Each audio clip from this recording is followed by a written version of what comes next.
Why do I do this? Why do I do this? Why do I mute? I don't know. There's no reason for me to mute, but whatever. Yeah, okay.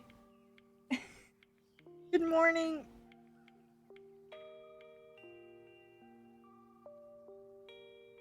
I was just saying, why do you lose all your money before even starting the stream? Yes, he lost. I was watching and I was like, well, goodbye, gold.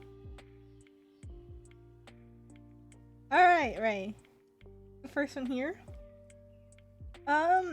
You're first with what would you like to learn? Something you struggle with.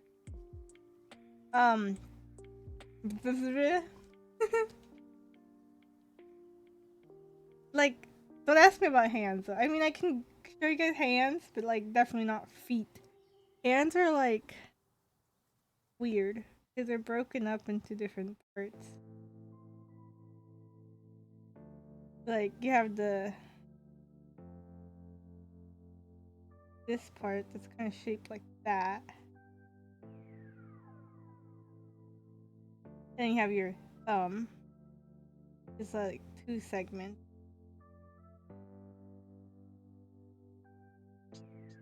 And then every finger is its own with segments. My hand does not look this nubby though. Wait. Hello! Nami! Good morning! Hands? Did you really just ask for hands? I always draw my hands from reference. That's my tip. Like, I like to pull up references from Pinterest and stuff. Hands truly are a struggle. Let me show you guys. Pinterest.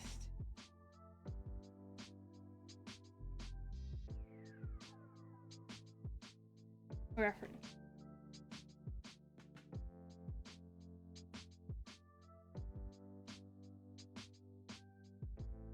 Alright. I can show you how I break down hands to make it easier for me to draw. Hands truly are a struggle. Yeah, they're just so weird.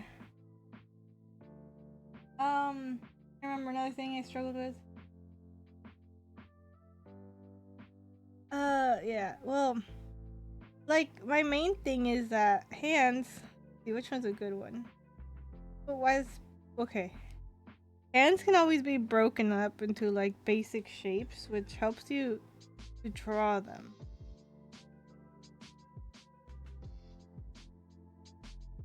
Like, you can break them down. Just square, joint, joint. This makes it super easy to draw. So what I like to do is on my references, when I find a reference for a hand, I like to break them up into like the parts first, and then drawing this seems a whole lot easier than drawing this, and then you can add the details afterwards. So but I always draw my hands by reference, because all references, you can break these down into their shapes.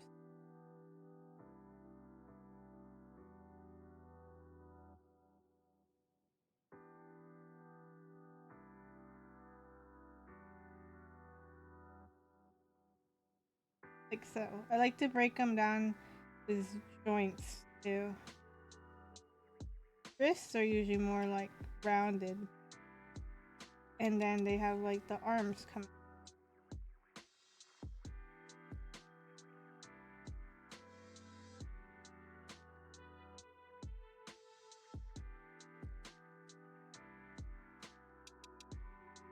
It's like, now it's easier to draw this because you're like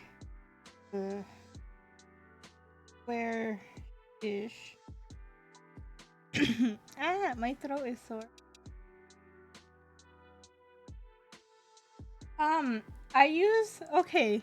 not even using the newest version of Sai. I'm using one from 2010. Hydrate, yeah. Okay, hydrate. I need water anyhow.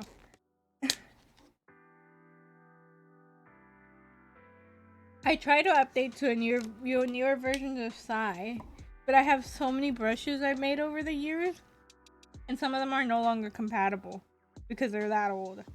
So, yeah, I haven't updated, and I refuse to.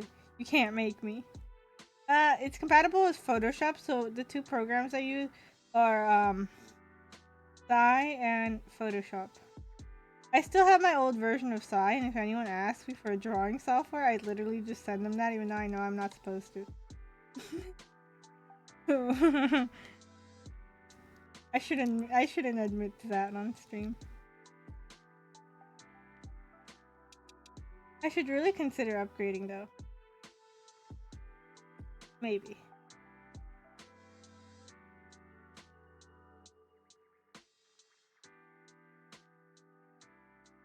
My tablet died for a second? What was that?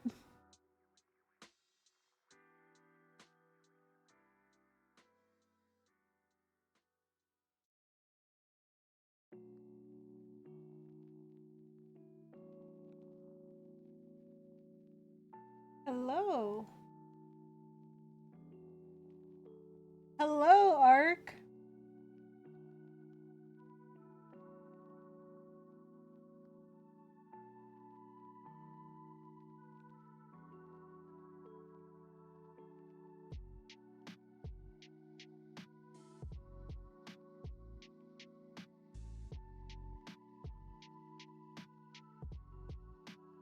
Art lessons, yeah.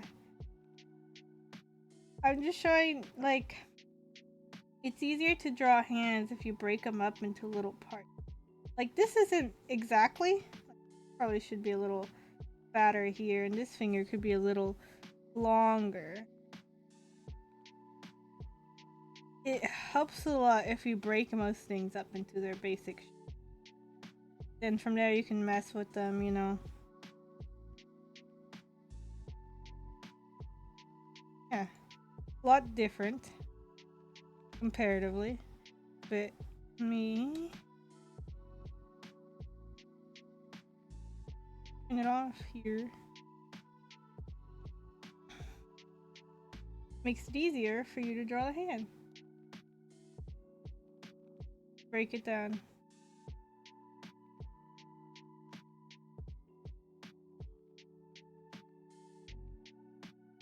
Also, this is just a really weird hand pose. I don't know, I don't see myself really using this ever, but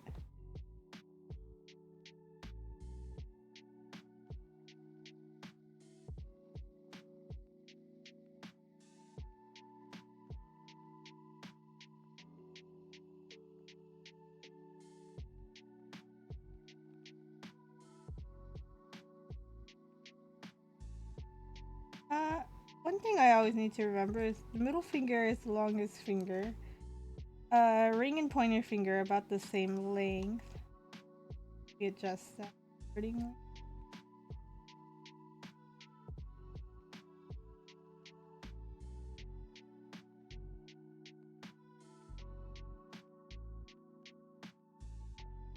Did you get pictures of your hand?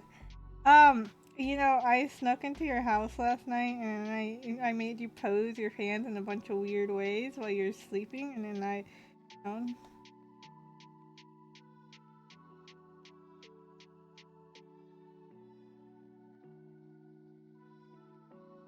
yeah, oh my god. And then there's your hand. That's how I do hands. This finger still looks weirdly big, though.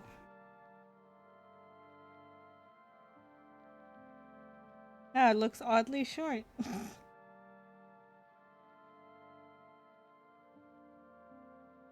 Yeah, but I'd get like a reference page like this and practice doing what I just did. That way you can like break it down, redraw the shapes, and then try to draw the hand accordingly. It makes it so much easier when you do that, and that like hands will still be annoying, but they won't be your biggest issue.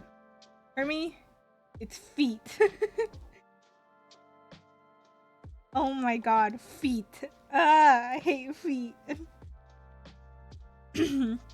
Don't make me draw feet. Feet drawings? Oh. Okay, let me get a human reference. Interest? Now show you how to break down the body. Yay.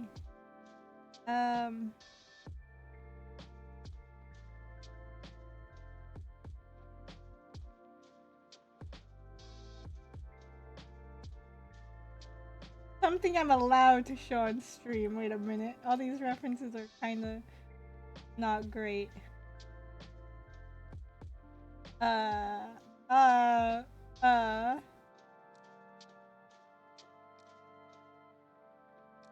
Interest, why are you this way? Oh my god.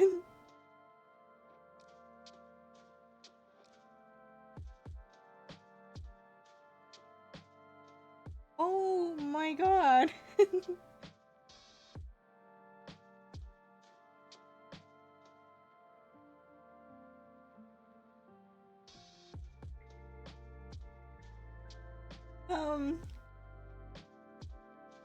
No, there's just shirtless everybody.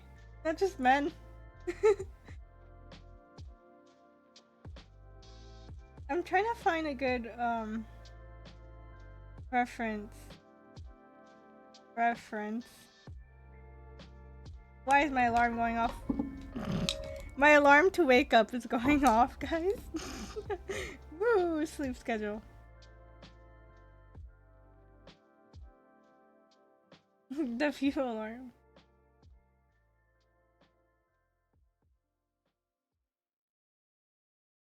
Alright, this lady works. Okay. Okay, say hi to lady. She is lady. In hair and how you do lighting and stuff. Okay, this lady will work for all of that actually. So I can show you guys how you can break down a human body. How to do hair and stuff. Oh, you need help with metallic and gold? Yes, metallic and gold. Okay, I can help out with that too. First, Ray wanted to know how you break down a person. Oh, thank you, Cherry. We loved you too, Cherry. Person. Alright, one thing is to note when first looking at a person. Let me turn up the opacity. The wrist area is here, right? Actually, it's more like, you see how it goes here? It's like here, right? Your wrist will bend. And generally, for most people, it's around the same as your waist. And depending on how long your arm is, it could end like somewhere mid-thigh-ish. And like if you're drawing arms in different poses, I like to make a line from waist to like mid-thigh-ish. And then when like moving it, you would start waist area and then you would move it to where you want. Follow the pose. And you can get the exact length. But be warned, when things are further away because of perspective, they would shrink based on the perspective. So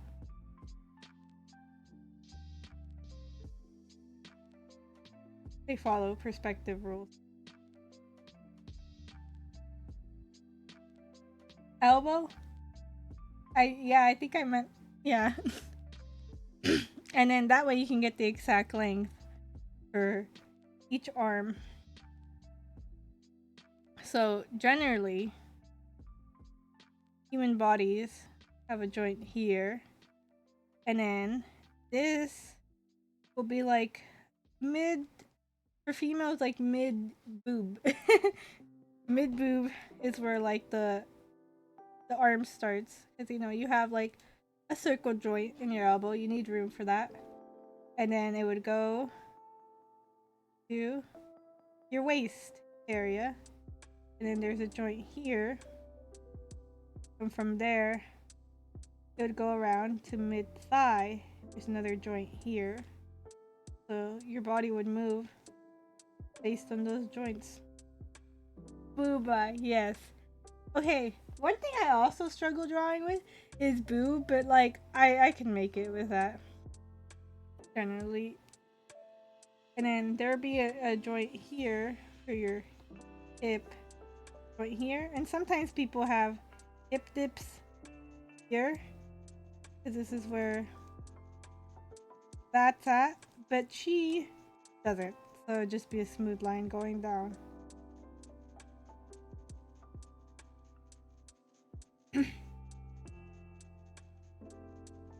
They're the best part.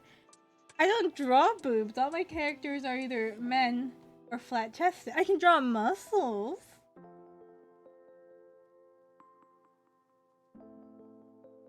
I have an alarm to water my plants. Apparently my entire life is listed out with alarms.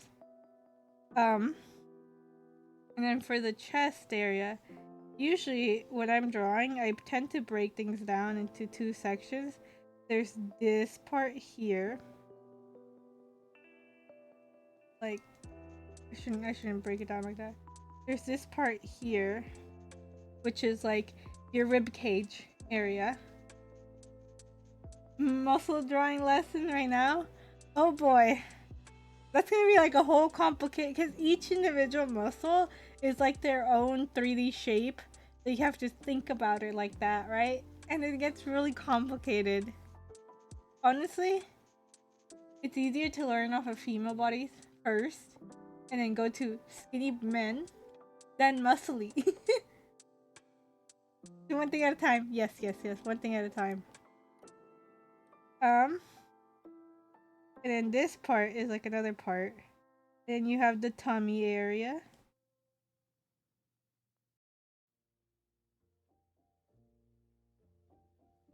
Wait, since her tummy, she has a bit of a short torso, I'd probably like round it off here. So you can have this.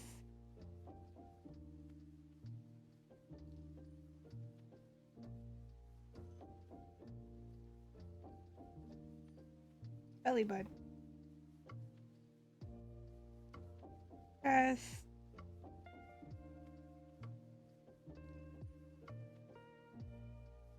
Collarbone here. I like to break that down into one thing. Usually, being me, I treat the chest area as one big mass, so like this part here. But I know people like to break it down into the individual boob too. I just don't do that. She also doesn't have big boobs, so you can't really mark out the boob shape. But boob shapes are generally like a teardrop on a chest like that. Right? Boobs. Yes, the boobs. And then you have your neck. And then head. Since I tend to draw in exaggerated proportions, like you've seen my art, right? I don't follow the proportions that humans have. Most anime does. Some anime will exaggerate it a little bit, right? I'm not drawing that arm. But what I tend to do when I draw, like you have the basic shape of a human, right? Head goes big. Wait, let me cut that better. Head goes big. Honestly, let's break down the head too, so you guys can see that. Because the head's not just a circle. Big. Yeah, big head.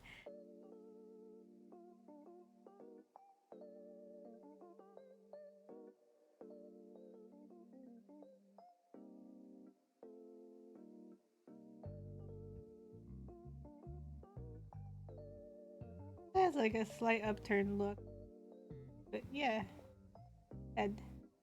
Ear would be like around here. But eyes, whatever. Basic breakdown of head. Right. But my biggest tip for you, right? If you're struggling, different angles, it's literally so hard. Okay, for that, like again, same thing. Find a picture of a human in the pose you want to draw it in, right? And if you're struggling with stuff still, I'd like draw all over that person's reference, break it down into shapes you can understand and replicate those shapes on a different canvas, and then try to draw it.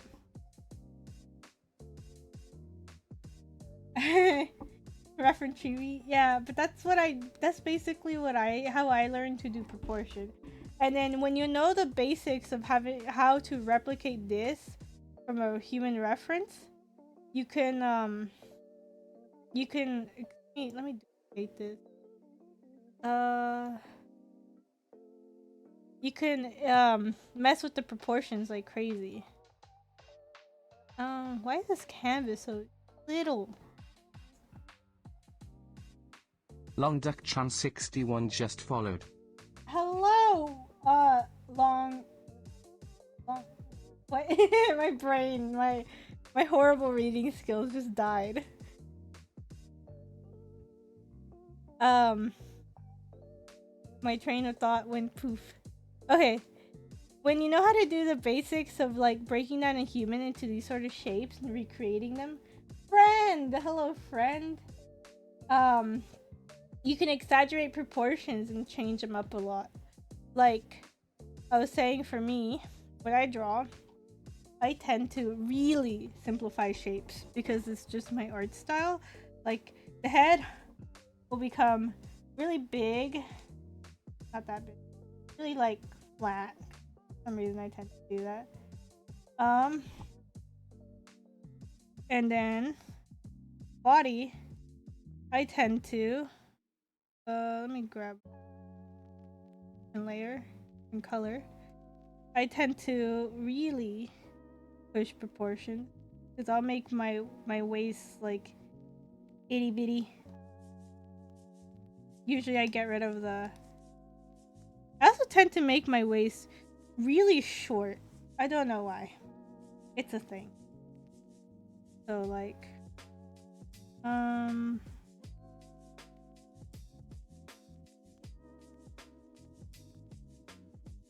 waist really short. Hands really big.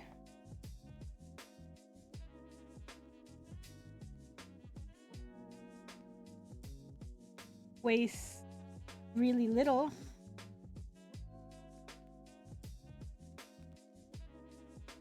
I'll make waist really little.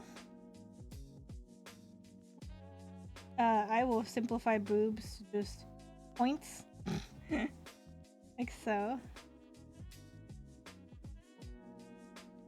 Sometimes I make them have big hips, but sometimes I don't. Whatever fits yours.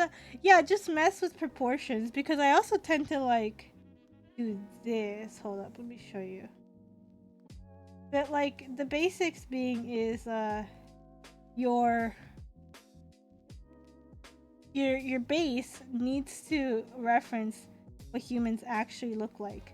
Once you know the basics of like how to break down a person, doing this, because like my art styles are just basically exaggerating different features of a human body. Like my arms will start out really thin here, get really big here, and then I have like really big nubby hands towards the end. Like so. I like to do like little claws. Big nubby hands, I like to do.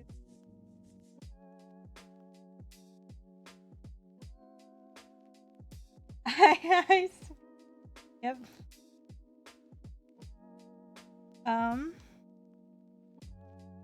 These tend to be the proportions I follow, but they're still like they don't look like they're based in reality, but you still like have to follow what like things would look like in reality.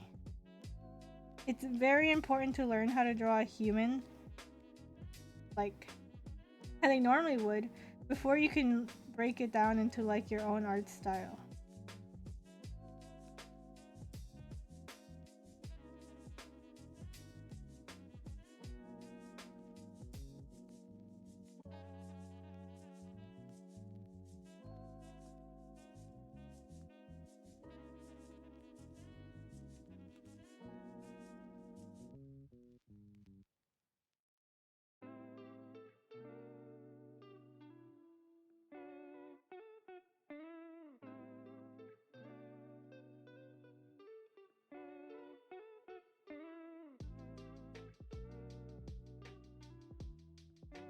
Emmy, how are you doing?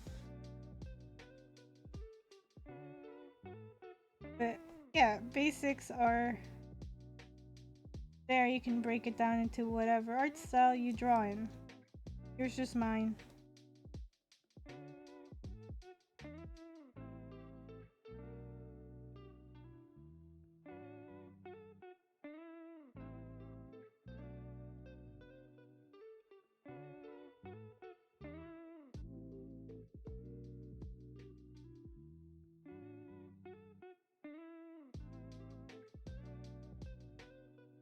Oh, I'm doing good. I, for some reason, have a really bad sore throat today, so forgive me if my voice is a little froggy.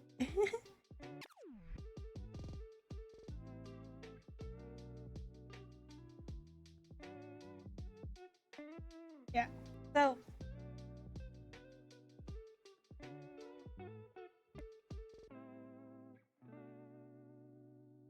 I guess this is like you guys can see how the let me draw her belly button back in. Wonky. But this is how what I mean. Like you still have the basic shapes, human body here, but like heavily stylized. Still have the same shapes, same everything.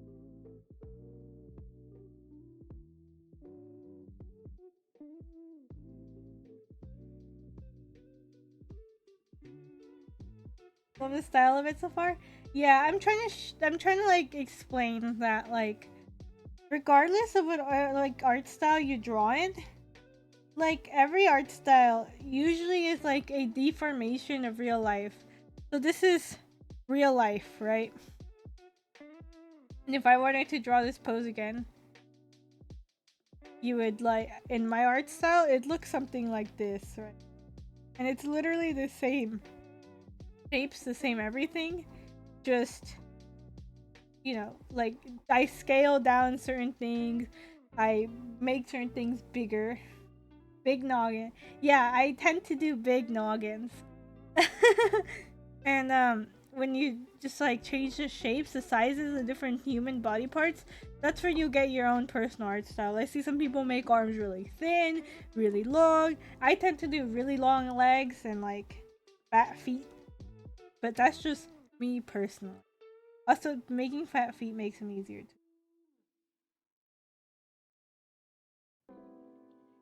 So that's how generally I work with anatomy, and like even in certain art styles, you could tell if like if there's like issues with anatomy just by following basic rules, like arm usually around mid thigh, elbow bend is around the waist, um things like that. So cute. And then from here, from having like a rough sketch, you can like better, draw in your character.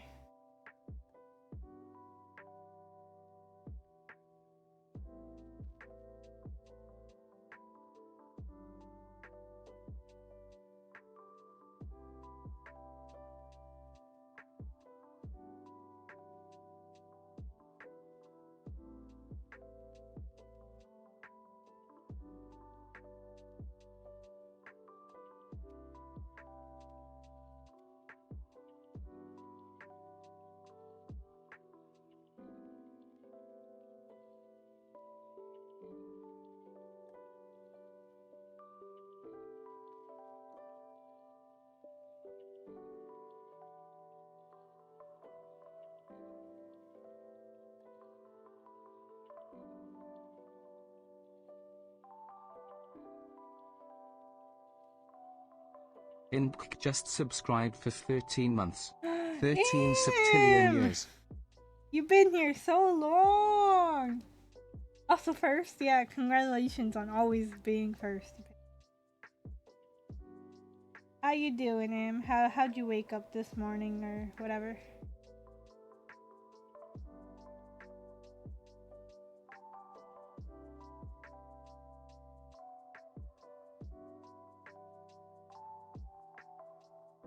Geometry Dash? Oh damn, how is that going? Also, thank you so much for being here so long. God damn!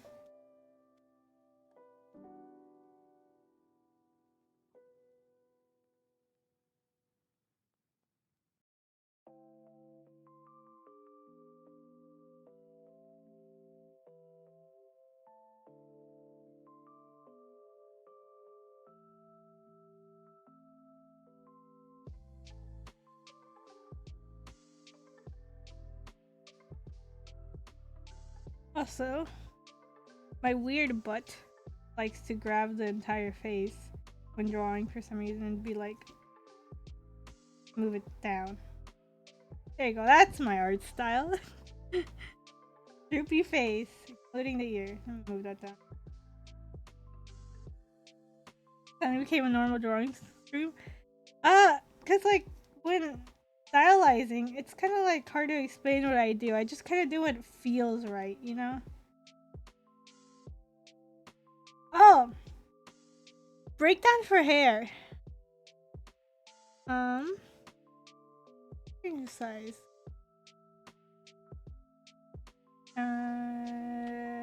Brain died. Breakdown for hair. Yes. Yes.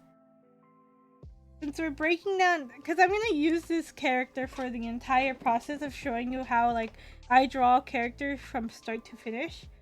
So, like, even shading and stuff, I will get a basic breakdown for the shading here on the sketch, basic sketch. Because like, let's say your lighting is here, right? This is a color. You guys can see this color, right? You're like, aw, thank you. No, I'm just glad you guys are here watching. Wow,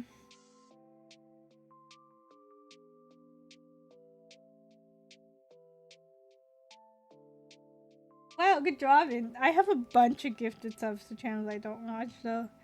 Alright, if the lighting is here, let's say, should it be like, if it's behind her, it would only hit the rim. Here, here, and like maybe a little here, right? But let's go with the idea that the lighting is here. But I'll stop explaining. Okay, sounds good. Yep. Wait, you got a sub to Key? You should watch him. He's a really good friend of mine. God damn, I can't believe you got a sub there.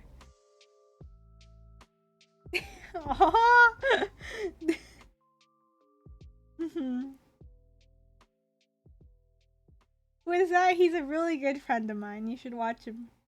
He's comfy and he's cozy. And he goes on rants about life.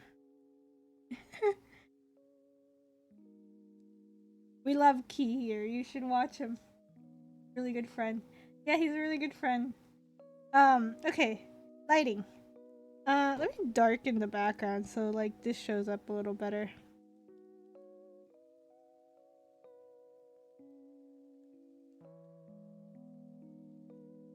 Is Steam summer sale? I probably won't buy anything. I have to save right now. Alright, since a human is a 3D object, right? With lighting, it would hit here if the lighting is there.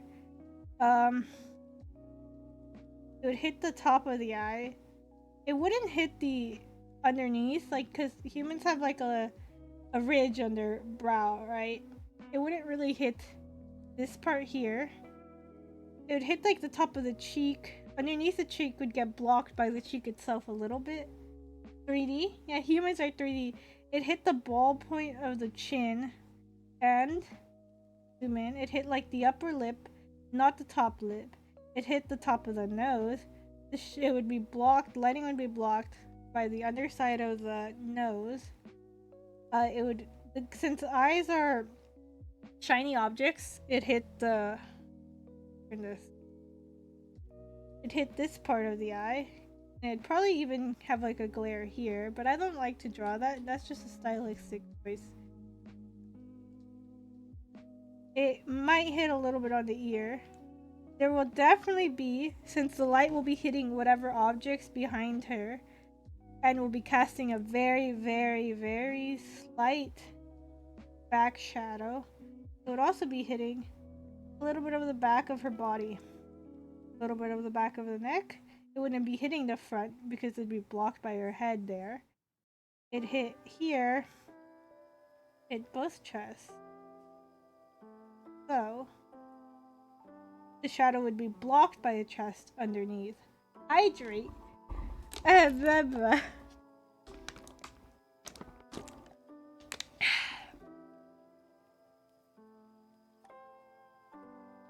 What are those emotes?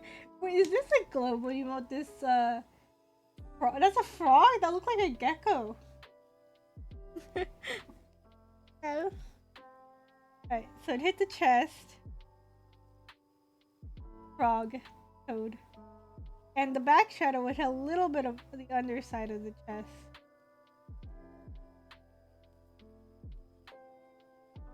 Depending, I don't know if the light might reach a little bit of her tummy and ribs. So like, it's not the most realistic, but I like to do a little tiny lighting on the tummy area and a little bit on the thighs. Just because like, if it's all in shadow, it'd be difficult. And again, backlighting is hitting here, so you'd have like a little bit of lighting on the rim of her body here and here. A little bit here. A little teeny bit on her this thigh. And that's like where the lighting would fall. And like this arm would be almost mostly all lit.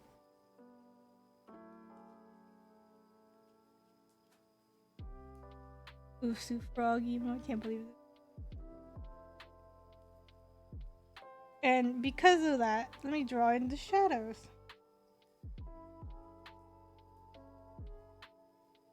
Shadows would be very concentrated, especially if just like a spotlight. They're gonna be very dark, very concentrated. And they're gonna be very much under the neck. Head's blocking it. Up, like upper lip, nose, eyelid, because that's covered by the eyebrow. This side of the face would be mostly shaded in darkness. So would all of this.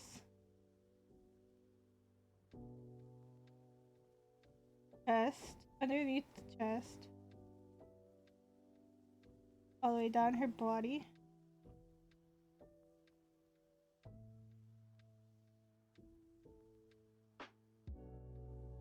Most of, actually, like, especially if there's a spotlight, most of the rest of her body, since the light source is so far away, would be shaded. The exception of the rim. Here. Arm. Tiny little bit of that. Most of that would be in shadow because of the spotlight.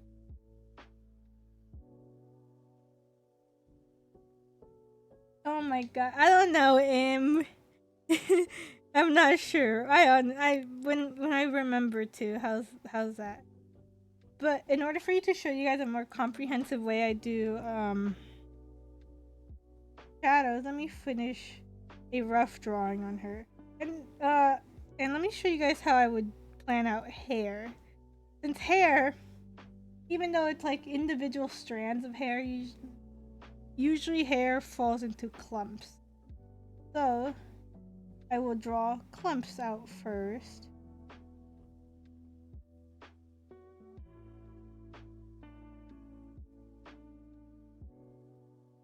Why hair when you can be bald? Well, want to know specifically how you shade hair.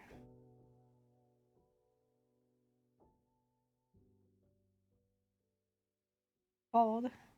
Why are bald emotes always so... Alright. Now that you have the basic shape of the hair, you want to decide where a part would be. Part, and then all the hair comes from that part, right? All the hair would come out of this bit and flow along with it. The part is... Let me darken it. The part is here. This is a part of the hair. All hair strands must come out of this. So try to keep that in mind when doing the hairs. Any character. I already don't like the way I did the hair there.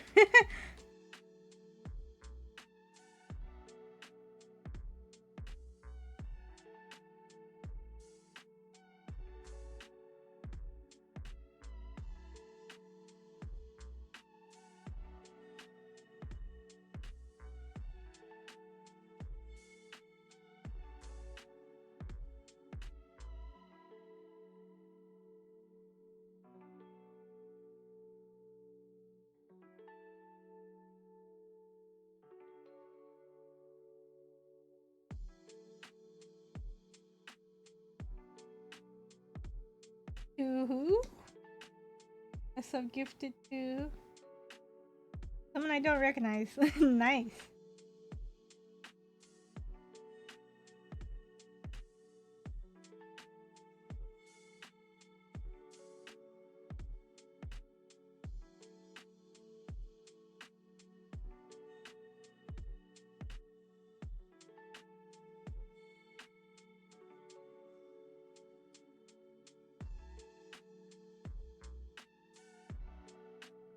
Genshin stream. You should become a Genshin streamer.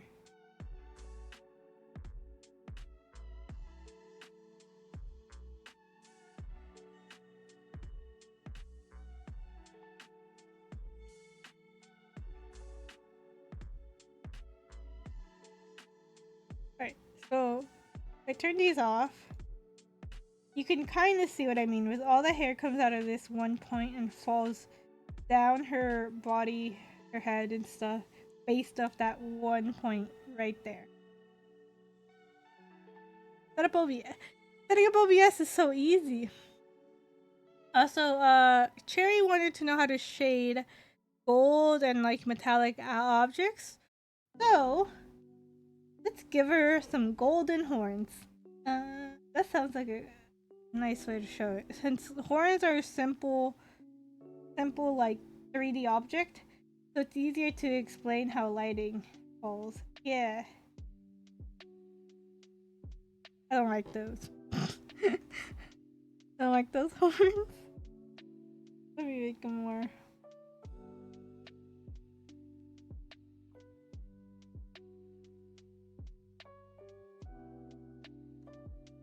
Nope.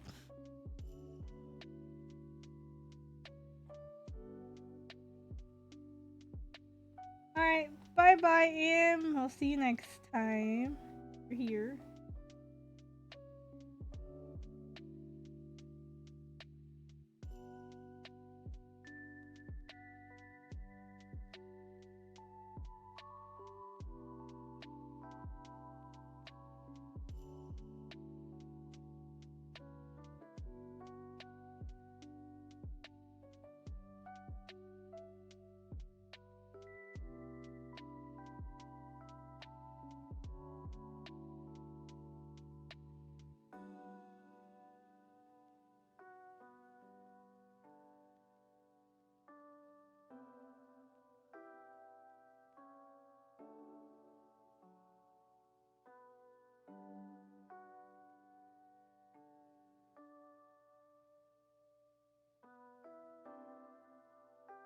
Alright, horns.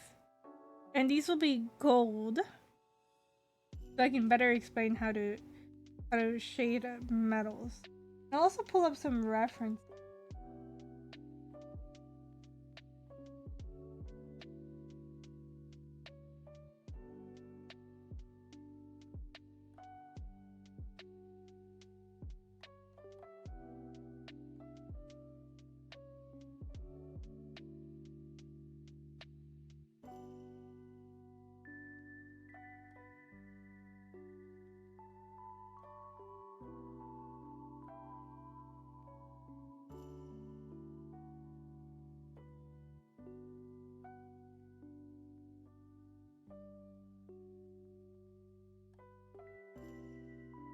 This works really well.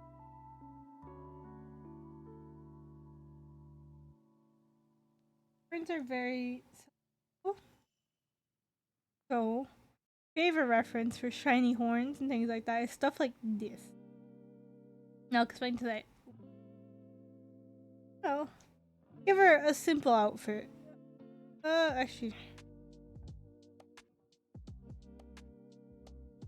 don't want to explain how to shade a body. So let's give her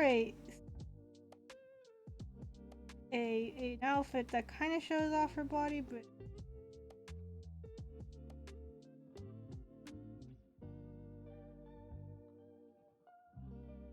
oh, you know, it'd be cute.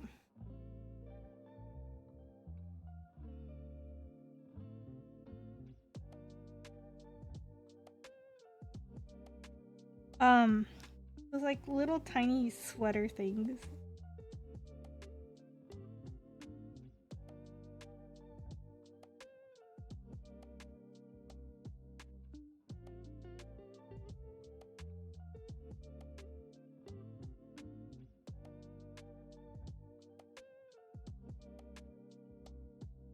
Fitting clothes always kills me. Yo, same though.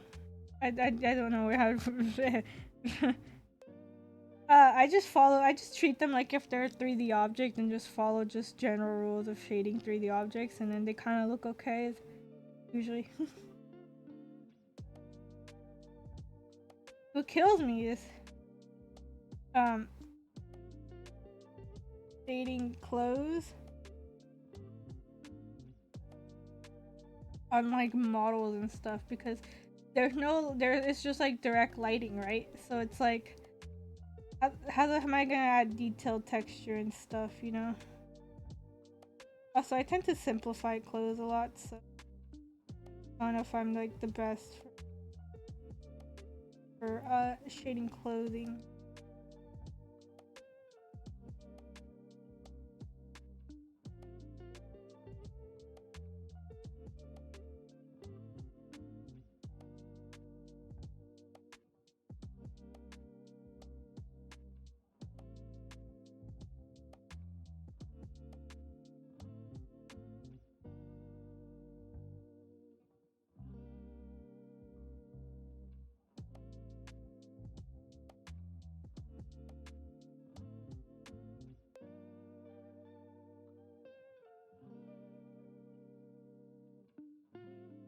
Later, I gotta brush up on this myself too. I'm gonna try to show you guys how I draw clothing, because I tend to do very simplified clothing.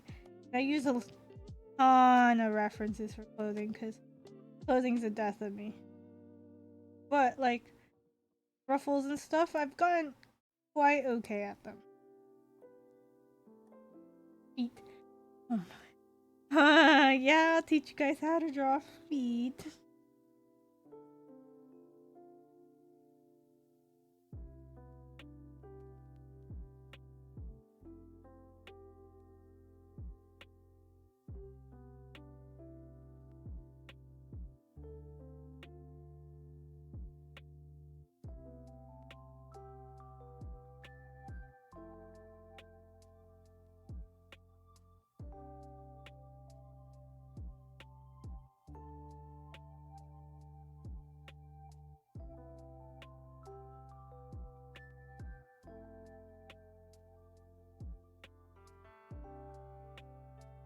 Draw maids and oh, I'm glad the ruffle tips is helped a lot. I didn't know if they would or not, but good to hear it. Yay.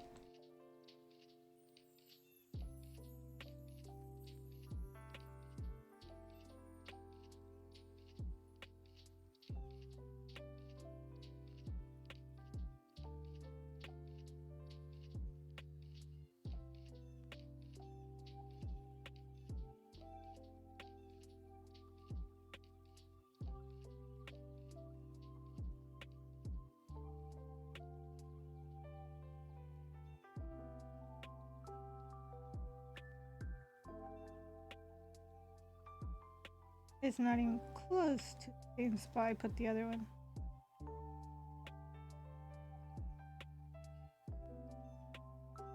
Good enough for how to show how I generally shade clothes. I'm trying to make like a whole lot of random complex shapes, so there's like a lot of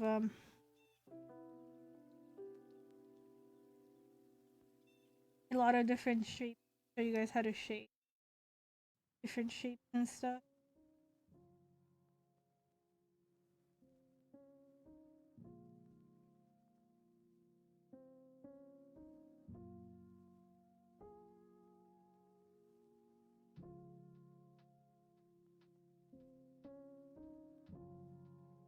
And what kind of clothing should I give her for the bottom half? Probably.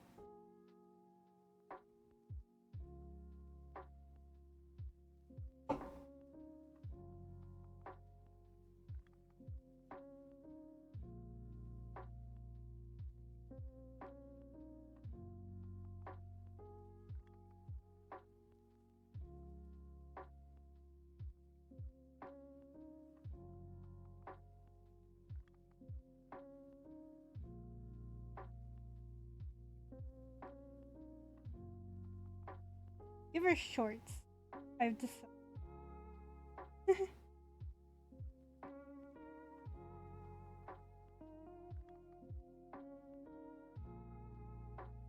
Outfit she had. God damn.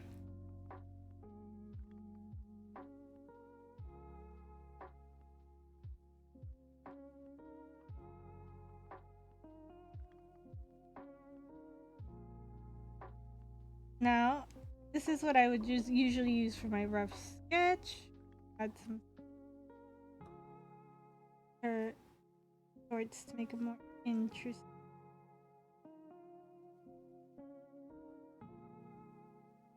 Pretty. Yeah, pretty. I'd say she's cute. For a random character randomly like drew for this, I'd say she's cute.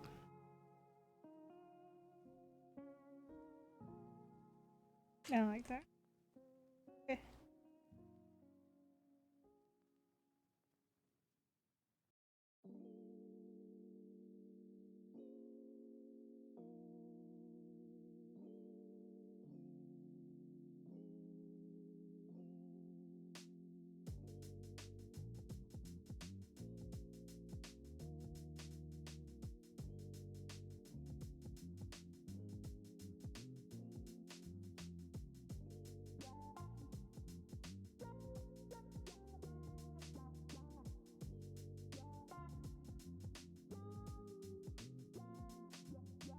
I kind of want to make her torso even shorter.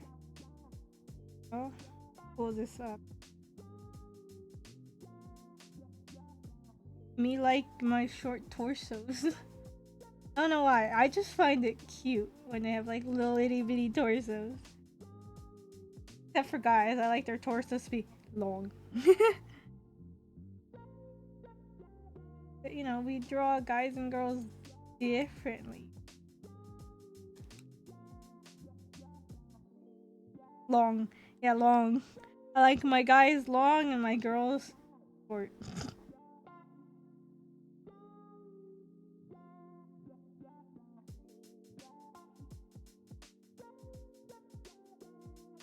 Alright, here's a rough sketch with the rough lighting. Alright. Let me clean this up a wee bit. Before I do anything on top.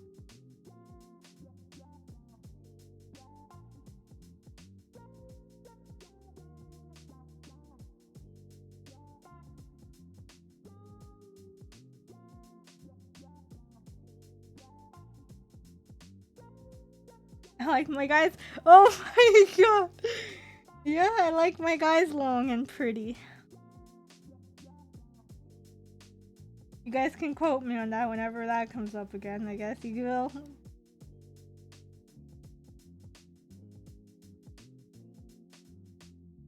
Face. Long and pretty, you know? Don't you? Don't we all?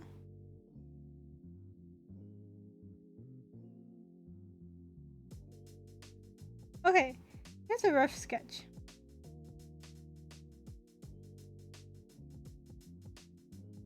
I'm gonna give her a tail because this feels weird without it.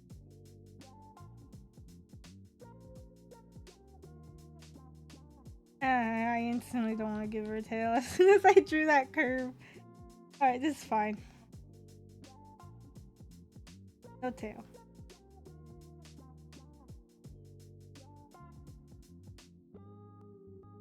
No thigh highs. Okay. Ray, you that are here, you can decide what color everything is. Woo! Color will affect the way shading looks. So like we already said her horns are gonna be gold. So gold for a base color. Pull this up. Copy. Paste this in. That's not what I wanted. Way too big.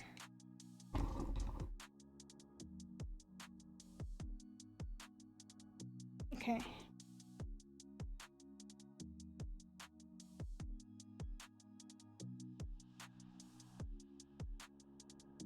I just got the right color.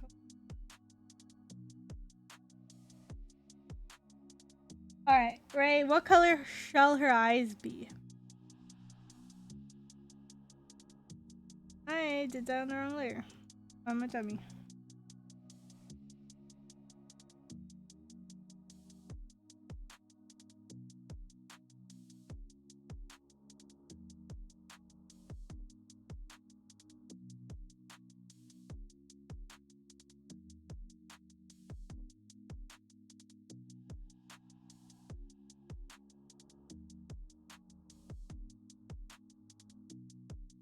Blue?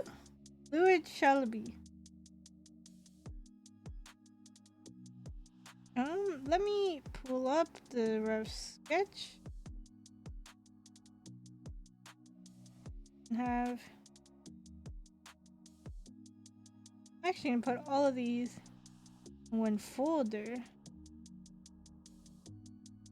Reference.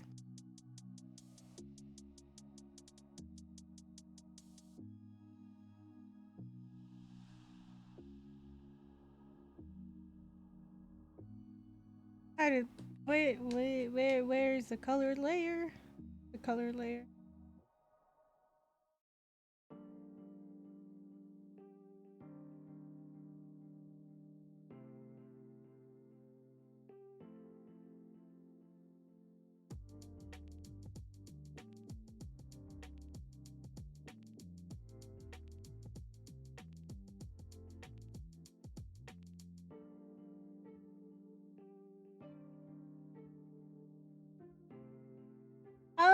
I just do that to like plan out how cause like I can't draw something without having like the final like thing in my brain of how I want it to turn out. That's just a personal preference for me. Sometimes I'll do it after I do the rough sketch, like I'll do the coloring, like the rough colors here. Since I'm not gonna make this into like a final drawing, I decided to do what I want for the rough shading before I even did the roughs. Now let's make her eyes blue. Not that shade. This shade.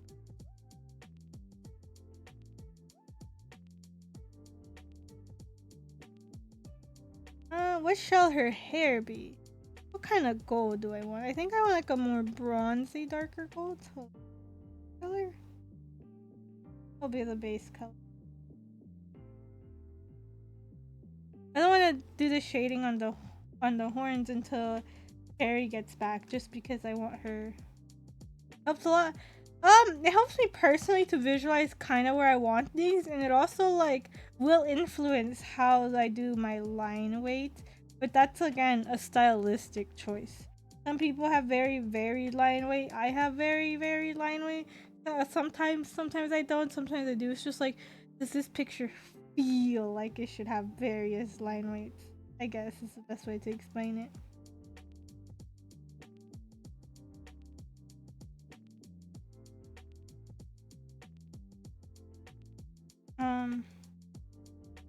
It can help a lot. It really depends on your process. What color shall her hair be, Ray?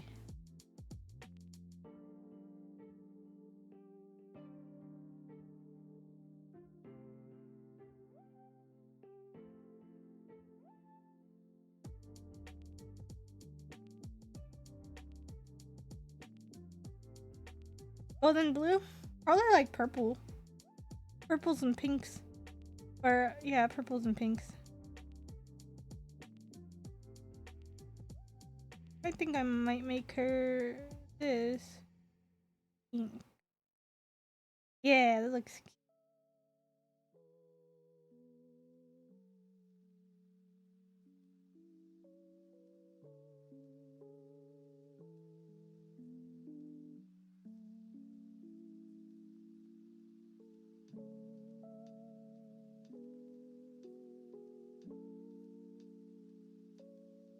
Yeah, I want to make sure I have something that's close to black. Something that's supposed to imitate black, just so we have a nice little what's it called, reference on how to how shading looks on darker objects. Maybe a little lighter for the hair. All right. So probably let's go with like a lavender color. That could probably look really.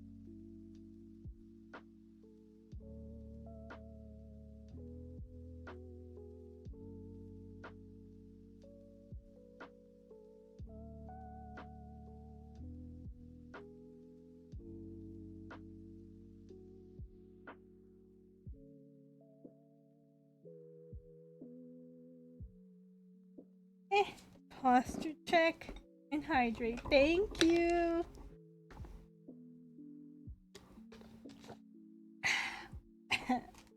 Sore throat, my poor sore throat.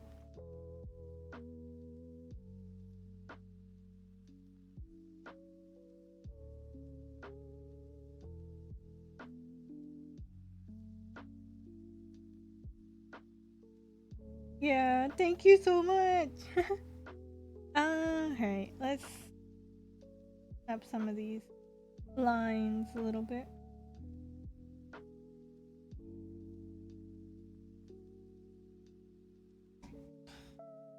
I'm doing all the color on one layer, like more rough, but generally I like to split things up into like similar colors. I want something not too.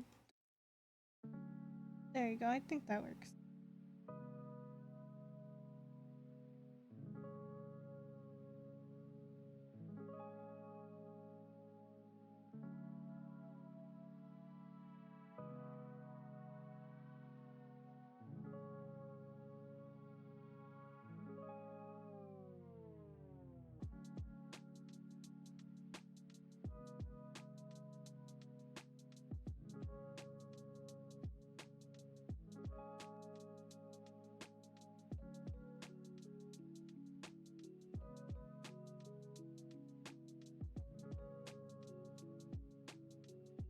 I should save it.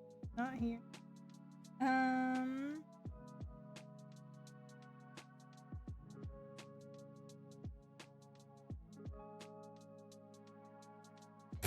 I misspelled that horribly.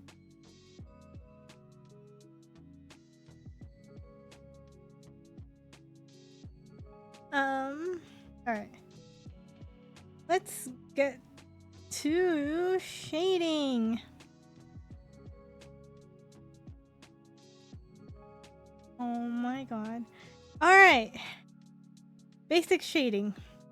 What I like to do before I do the lighting and the shadows, I like to put basic texture shading is what I like to call it.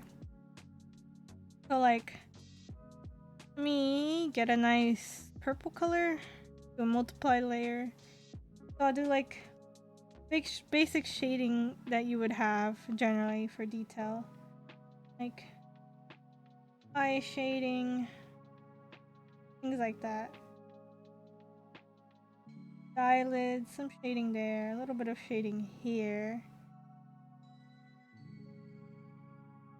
look, you won! A little bit of nose shading. Generally where like shadows would be the darkest is what I do here.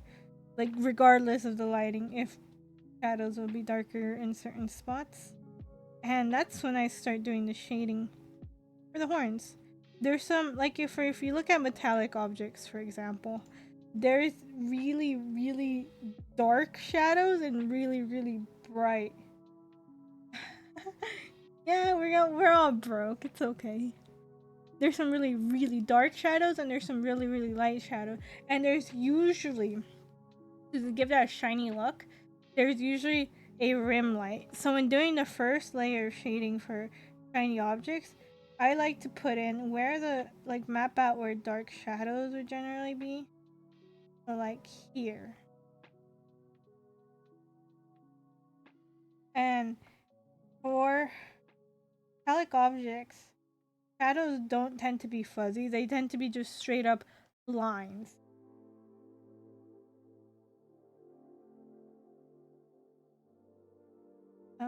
And I do some shading on the hair. Here. Go there. Go here.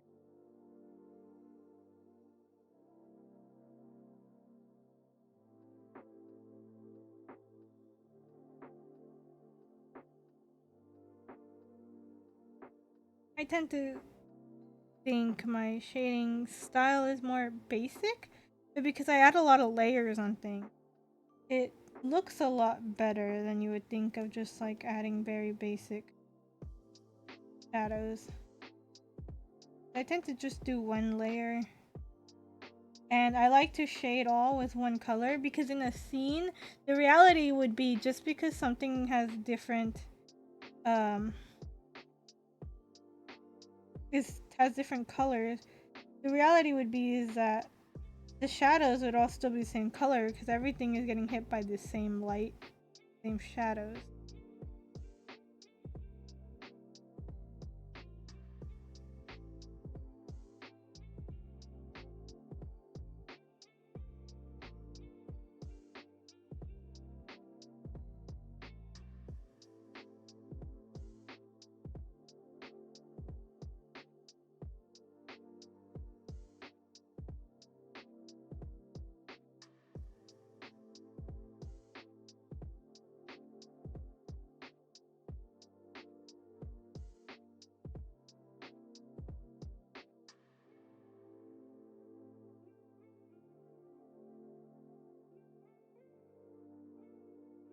Those are like my base shadows, and I kind of tend to line them a lot. Okay, and then for the actual shadow layer is when you really gotta think about lighting. Where do you want your light source? Like I said, we wanted somewhere here. This light. That's an awful color. I should probably not use that color. This would be the spotlight where you. So this is your lights. Light. Here's your light.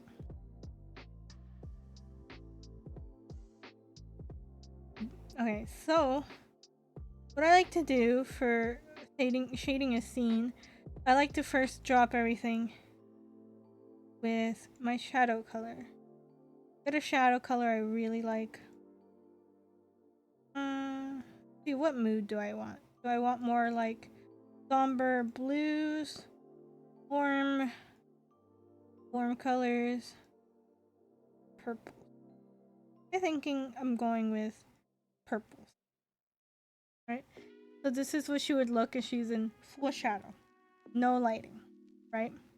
But that's not realistic. Even in like, unless you're in like a cave, there's gonna be some light somewhere. And if this is our light source, I like to get a really bright white and remove. Well, I like to draw where the light source, where the light would hit. So, for the hair, I like to think of the hair as 3D objects, clumps. Each clump would get hit with the light differently. So, say for this hair, for example, this part would get hit with it. This is the underside of it. That wouldn't really get hit with light. Most of it will, because it's the one closest to the light. This one would get hit on this side, and then it'd start to fade out and not get hit over here. And this little strand somewhat would get hit. And this strand, that would get hit by the light. But because it's... I need to turn off my alarms before I stream. But this part wouldn't really get hit as much. Just because it's getting further away. And then we're getting to the part where you'd have a little bit of the light hitting the hair. But it's mostly the rim light from the backlight that would be hitting it.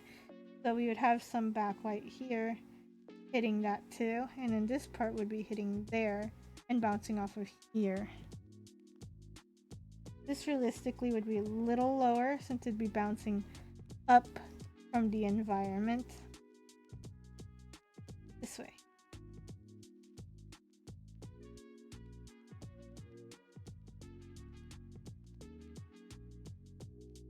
So you'd have a little bit of this light hitting like this strand here, but most of the light that'd be hitting would be what's bouncing up from here. And same with this strand. Same with these guys. Most of the light would be just the light that's bouncing off the environment. And stylistically, I still like to add like little hair highlights. These little things would be.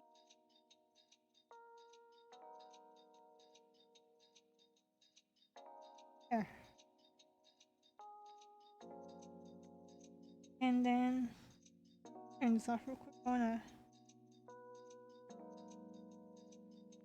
Okay, back to shadow. Here, a lot of the light would be hitting this, but also a lot of it would be covered by the head. Alright, head. Cheeks pop out more, so those normally are hit with the most light. Same with the top of the nose.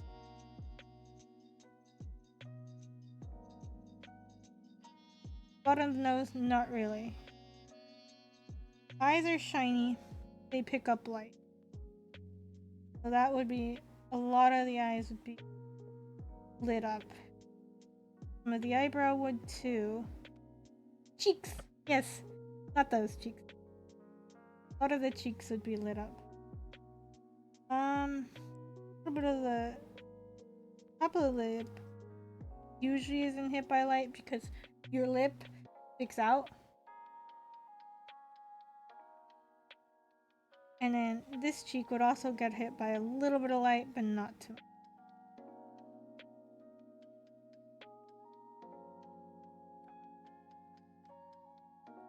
And then for the face aren't really like... It's like a smoother 3D object. And the way you can make your face look really smooth is by blending out, not all of it, but certain parts of the face. Creating a little bit of a look like that. I actually want more of this.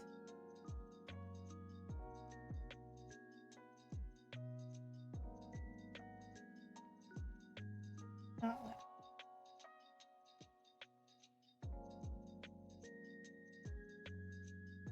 But you gotta be strategic with this and just like play with it until something looks.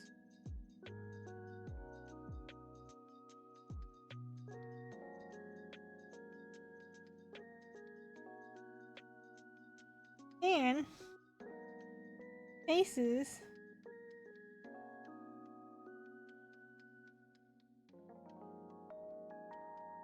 are a 3D object just like any other. So it'd still get hit with back.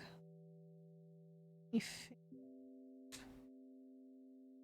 me fix this shading layer real quick.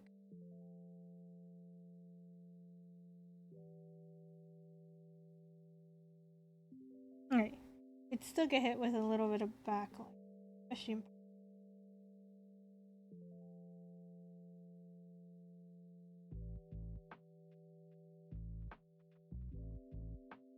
Alright.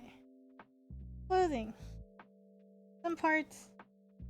This part would get hit. This part would get hit by lighting. And then you'd have the light getting picked up by environment here.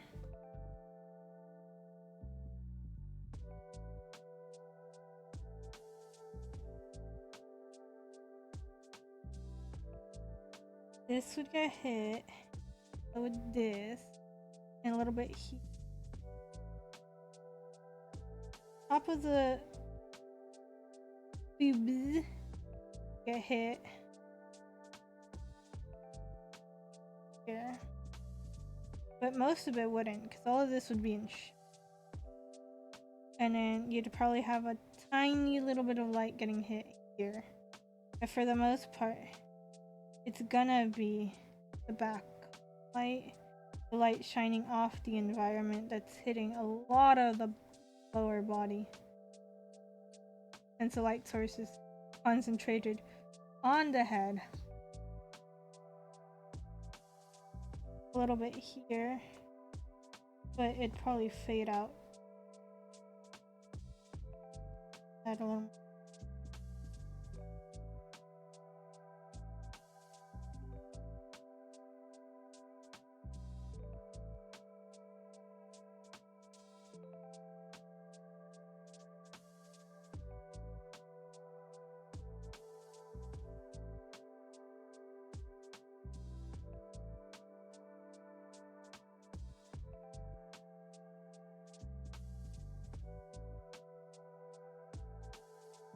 I like to just stylistically add a little bit of here and there to like outline objects is what the purpose is.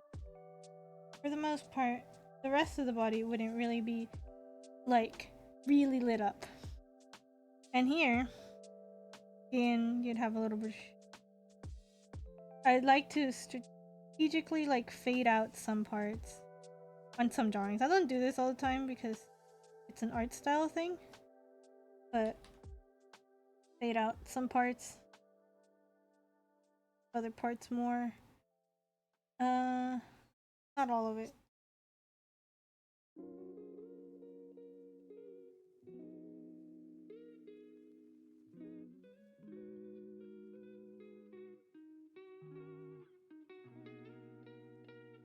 And that would be my lighting. And just for like an extra pizzazz, actually I'll do this after. So, we have where the lighting would be, right? But realistically, the lighting isn't just gonna be white. So, I like to select the lighting and remove it from my shadow layer. Oh wait, I didn't do the lighting for the... Get rid of that real quick. I didn't do the lighting on the horns. The horns, because they're metallic, wouldn't have any blending on... Select that. Wouldn't have any blending on the actual like lit up part, and they'd get hit here, and they'd probably have like a little bit here, because they tend to be very either dark or light, and they'll pick up more light than everything else because they're shiny, they're metallic. Super rough. I'll make a more in-detail thing on how to shade metallic objects after I finish her. Alright, as I was saying.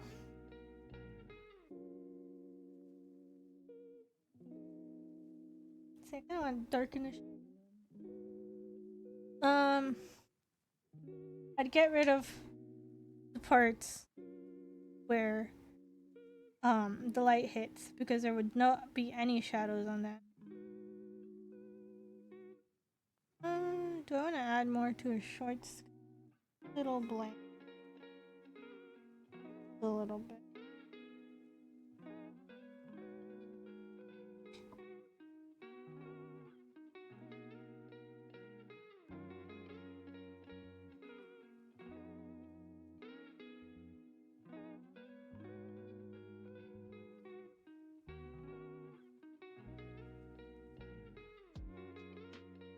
Alright. So there's your basic lighting. I feel I'll probably blend that out a little more. Oh, wrong one.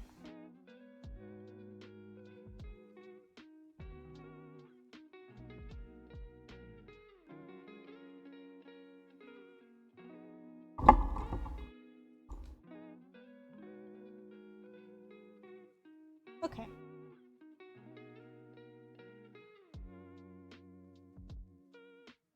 Alright, and I want my light source. The shadows are very purple.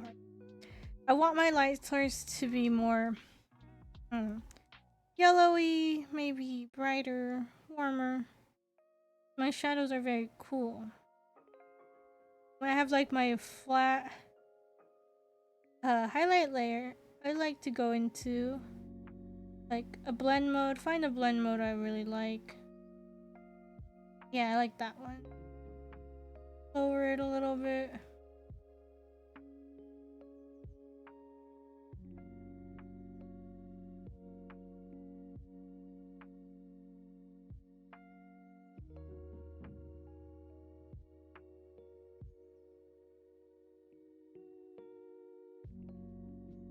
To make it a little more yellow. Yeah, a little more yellow. I like how that looks.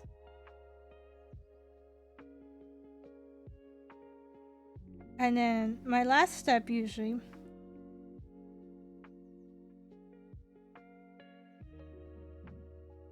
would be get rid of like shadows that don't really make sense that I've done.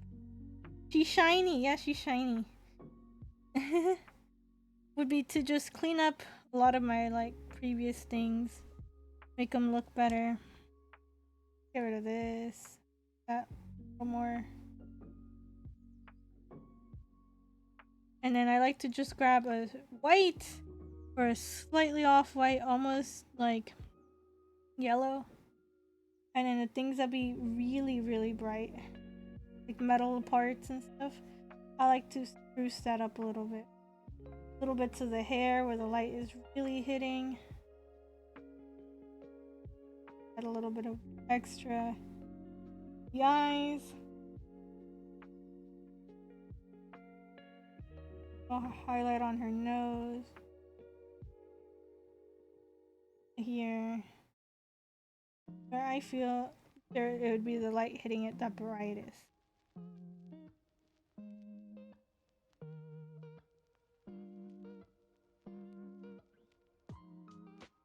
And just like add color where I feel there needs to be a little more of color.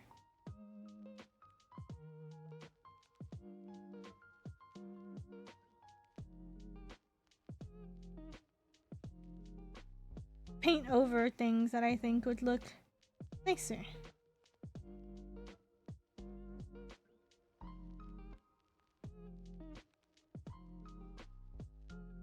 And then I will add another yellow-ish gradient on all the part where the light's hitting. And I will add that into some sort of blend mode.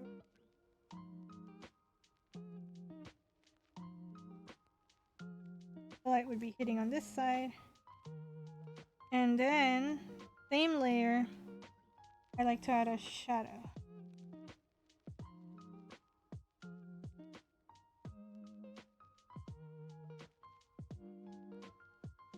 And because like the line art looks fine right now with the way the shading has been done and stuff, but like just to make it a little bit better, I'll get like a darker tone of the lighting color and add some light to the shading layer itself.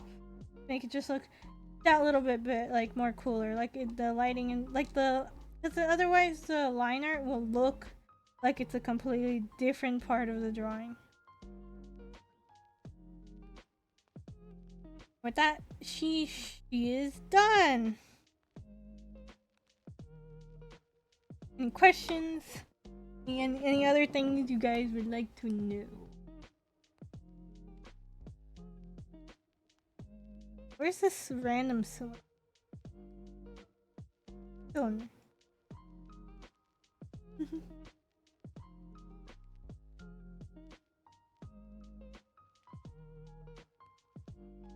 At this point, I usually put everything into a folder. And then on top of it, got another folder. Do anything like grab colors and clean it up a little bit.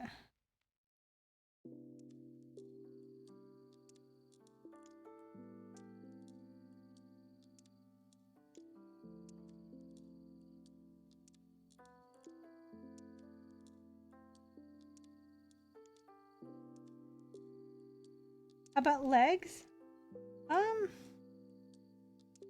Legs are just like, I see them as just cylinders. Like, break things up into shapes the best you can. Because the reality is, you can break most things up into very basic.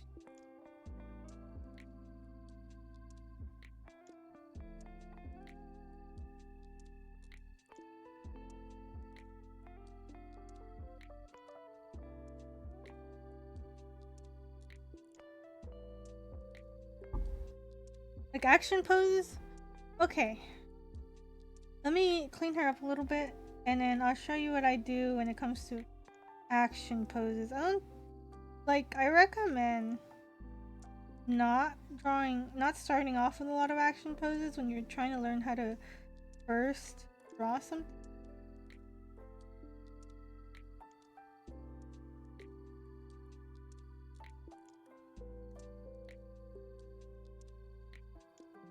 I recommend like starting off with very basic poses, and then you can like basically break that like the basic poses and really like push it.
Alright, action poses. Gonna be very... Okay, the same way I broke down just like a lady standing, you can do the same with action. So let me minimize this. And I'll leave this like so.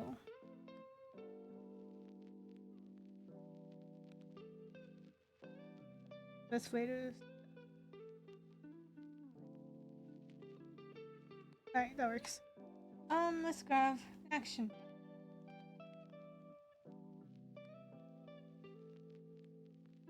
Need a piece. Do I need a piece?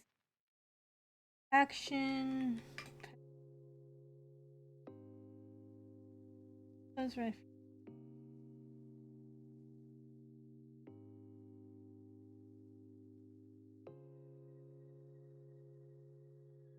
These are not action poses. What are you going on about, Pinterest? I am so confused.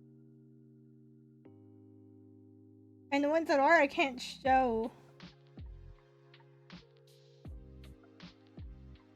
Alright, this one works. Let's break this down.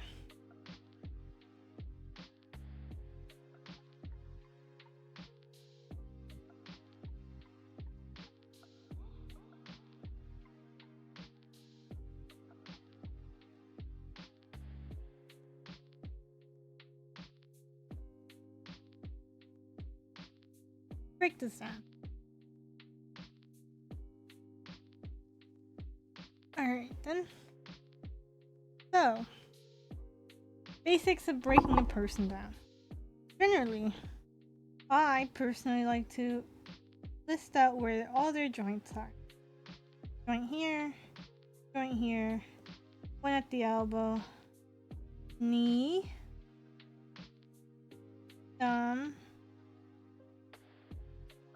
one here,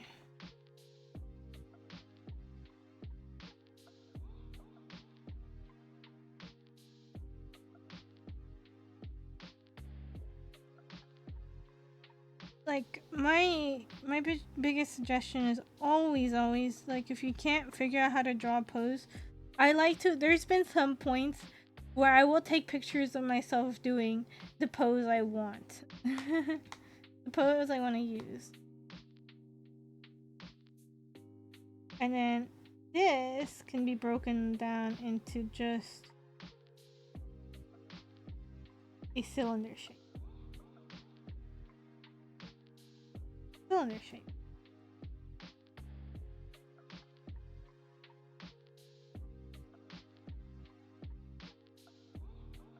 And then there would be at a different color.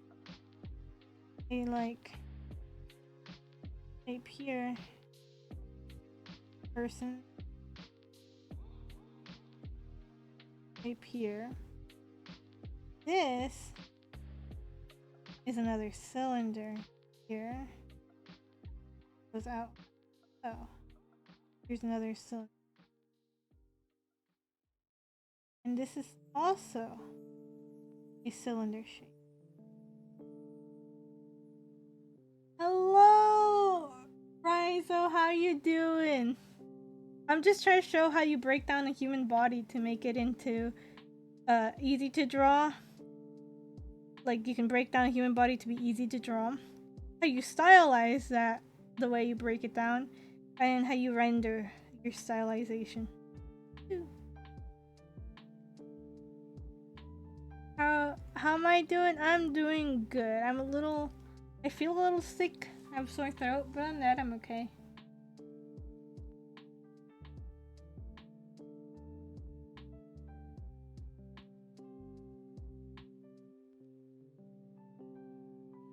Oh no, yeah, I'm fine though.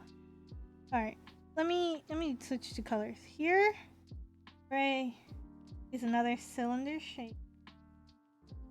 That's another cylinder shape. And then this is a joint. So I draw joints as circles, and when I shade them, I'll shade them as a circle. So like, I do the lighting here, and the shadows here. Right? That's usually how I just shade things, like if they were their primary shape. So like, this cylinder would be shaded. I have a hiccup. Like a cylinder.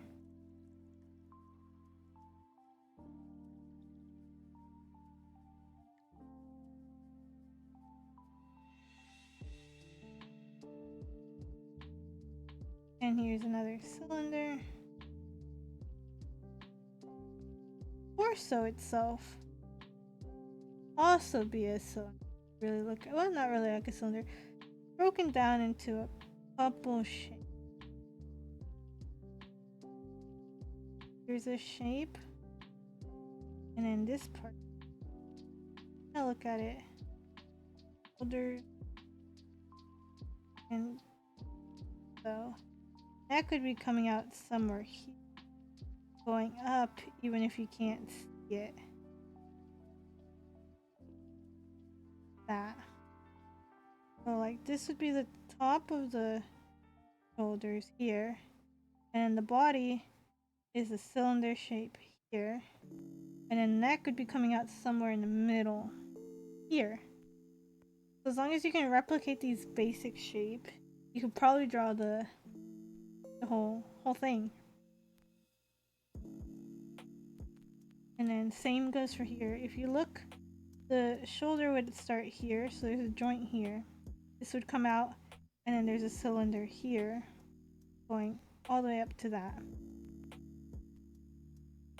Alright, thank you for the lurk, Raizo. And then here, another cylinder. Cylinder, cylinder, cylinder. The neck, body.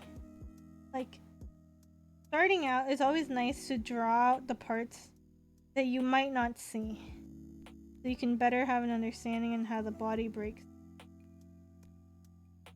You can better see the shapes that are in a human body, because just looking at a pose, basically like this, it's kind of hard to see the way things are shaped. Confusing? Okay, let me explain how I would redraw this. After like I break it down into the basic shapes, you always forget about the neck. Yeah, it's one of the parts you can forget about a lot. Different color.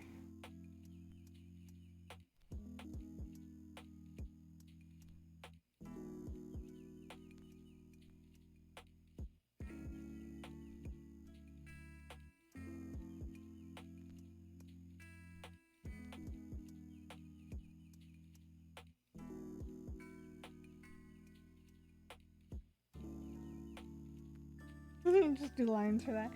Alright, before I even think about the head, right? I have a broken down of the body, right? So, first things first, have a look at the torso. Like, really look at the torso. There's, like, here's the body, the basic body shape is something like this.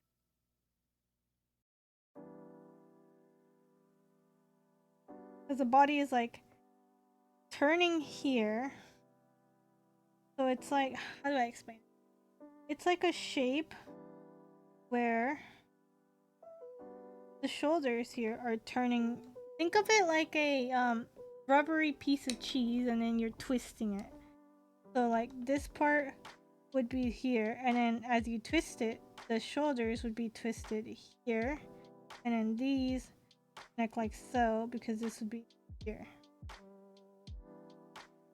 So that's the best way I can explain it. Imagine it's like a bendy piece of cheese, and then you'd have the joint here. This would be like the neck joint, and then the arm joint would be here. And from that, you have like the middle part of the torso and the hips. It's gonna be very messy. Oh, I should have done this on a different layer.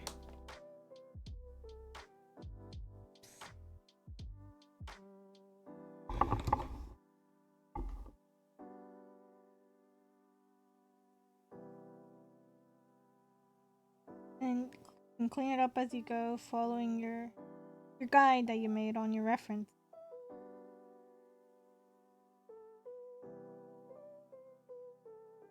And from that, you have the cylinder here for your joint on your thigh, And then the thigh cylinder here.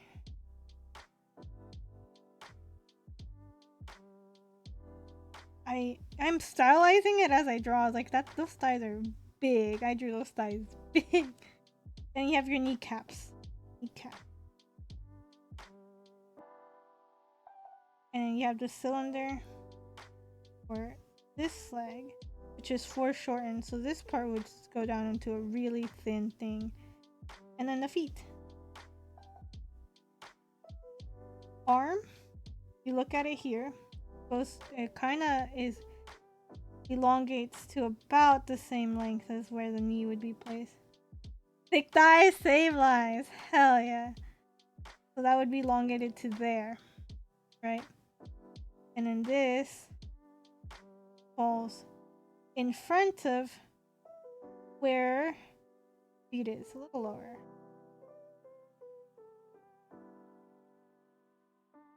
And you know, this part you'd probably be easier to replicate.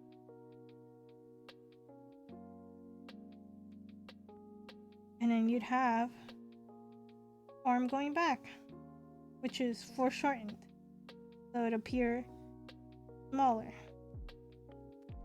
So on. So you have like the basic pose here, replicated it using the shapes. I picked a really like hard one to explain because it has like most of it is like behind this. What I like to do is when the head is like this, I will break the head down into shapes, like ignoring the rest of the body, just the head itself. Right? That's the head broken down into shapes. Then you look at it relative to the body. When you draw it, it'd be like around here, face around here. Kinda hits those joints and would be covered up there. This is how I like to break down action poses. The way I redrew it is kind of wonky, but you can kind of warp it to fit the way it looks because again, quickly just replicated it. But I would adjust a lot more things. After I get the basics, I would like look at this and try to adjust it so it like fits the picture. If that makes sense.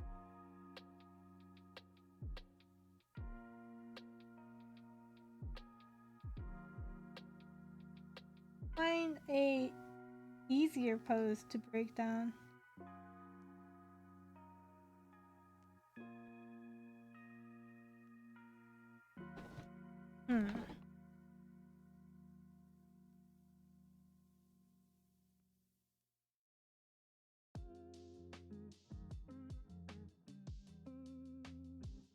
Honestly, I would look at references where they're wearing skin tight clothing. Unless you have like a reference has like the clothing you like and falls the way you like, then you could also break clothing down into basic shapes. Oh, here's a good pose to break down. This pose.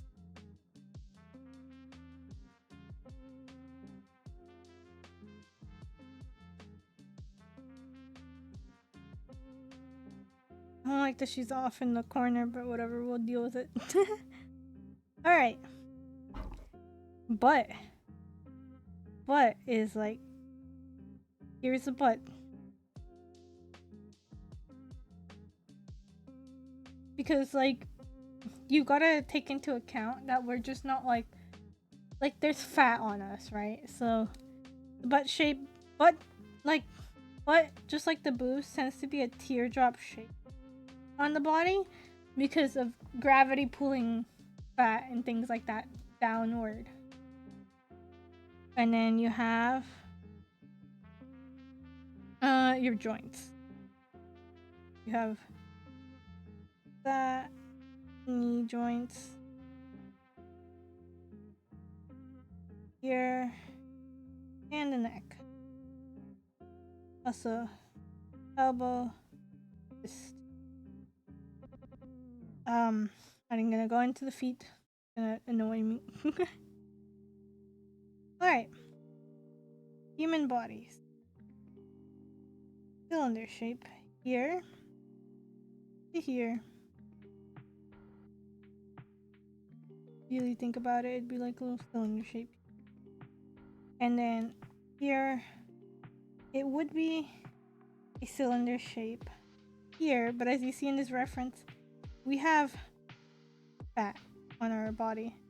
So you'd have a fat that folds here.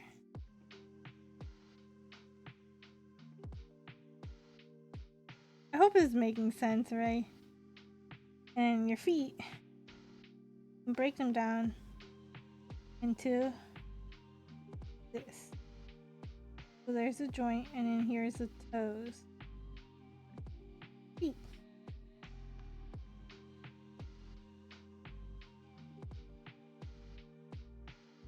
And this part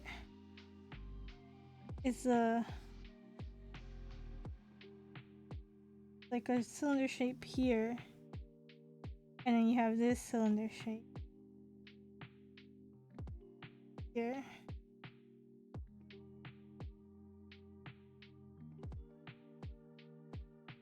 And here's your middle of your torso. Hello, Seashell. How are you doing?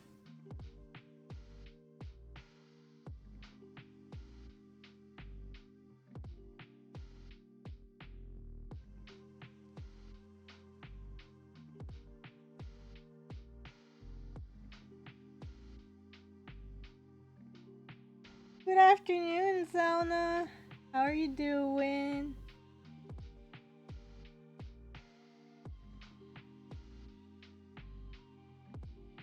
No, you have a reason to stay up? That's fair.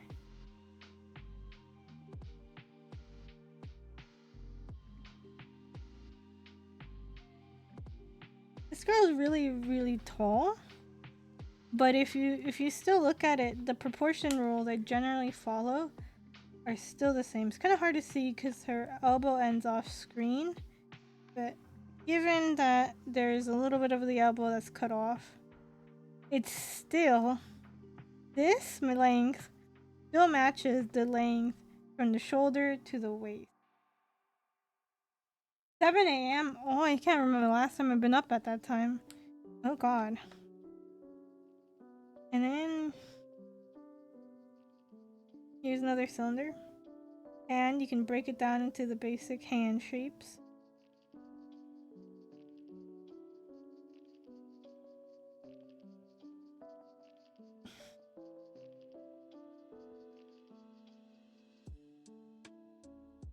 And this leg would be broken down the same as this one, where here's the joints, here's the shape of the and the toesies. Toesies.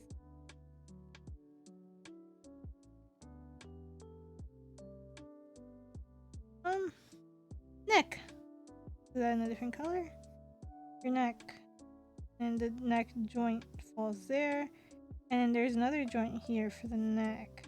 I can shape around that. There's still a shoulder here, even though we can't see the other arm, so you can make sure you consider that. And then we have the head cranium part and the chin.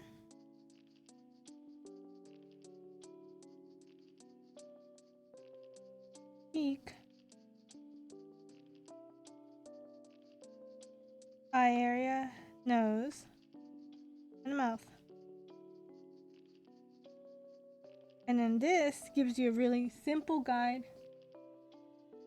What the? She's broken? Just a little bit. You know, poses are wild. Position looks painful.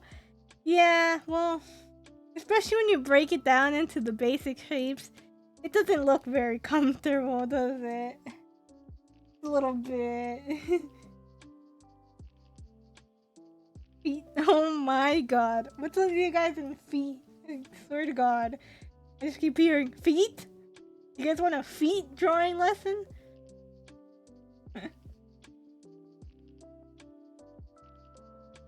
Oh.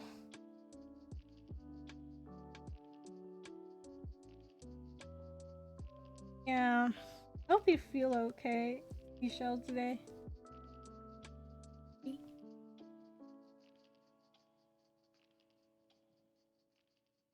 Got arthritis? Yeah. How long? Cause I know, like, I've started to develop symptoms. My parents have symptoms, and I'm here like, wow, my genetics are poor.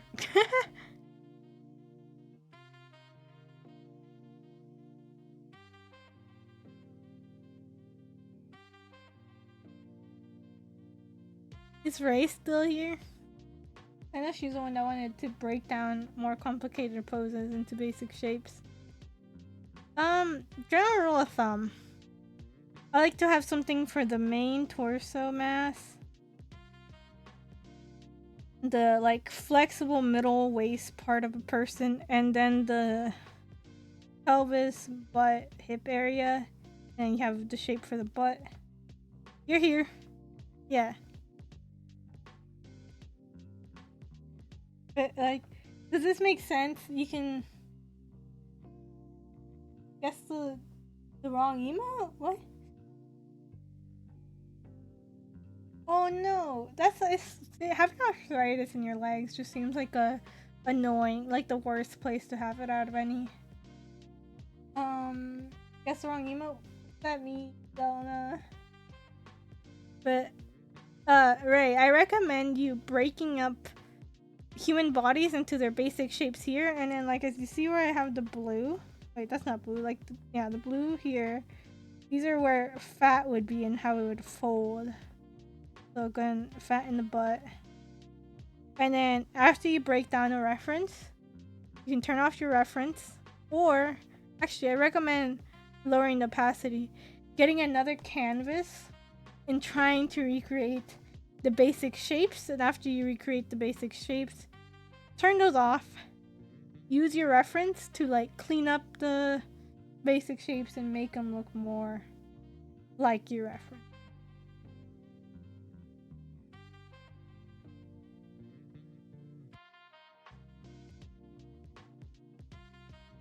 Oh, that sounds really painful, Yusha. I bet it sucks to like just walk around and things like that.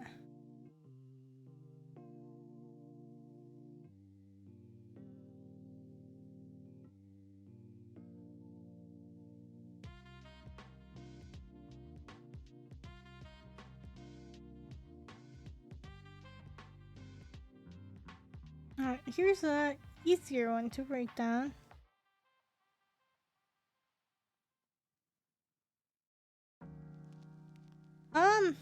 The one I'm working on would probably be the easiest to break down. Let me send it to you and we can break it down together. You are? I would start with simpler poses and then work your way up to stuff like this. Because this is a lot more complicated to break down because you have to think about stuff being behind objects and things like that. Perspective breakdown and how like the tips of the feet fold versus like then. Yeah, hold up. Oh, that sounds awful, Susha. I'm sorry. There's no way to like fix it either, right?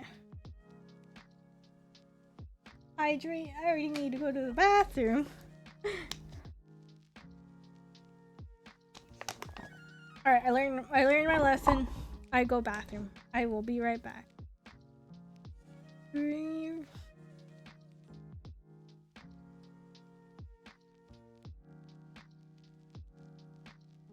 Alright, I'll be right back.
Oh, I muted and didn't unmute because I'm a dummy. Are you there, Ray?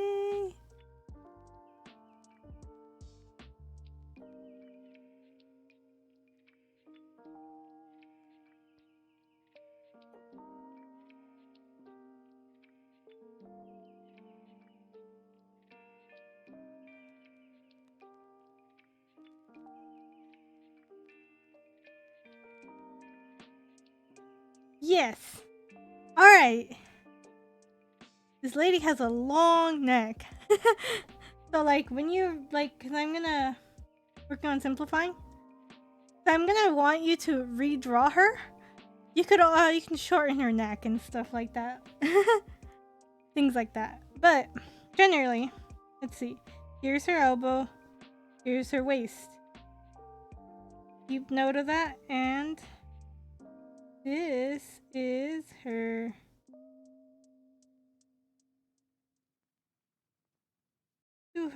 like a body line. The way her body would bend. She's pretty flat chested. So there would, if she had like large boobs, this would go out like more, right? But general line going down the middle. Something like that. Here are her collarbones. For reference. Chest. Area here.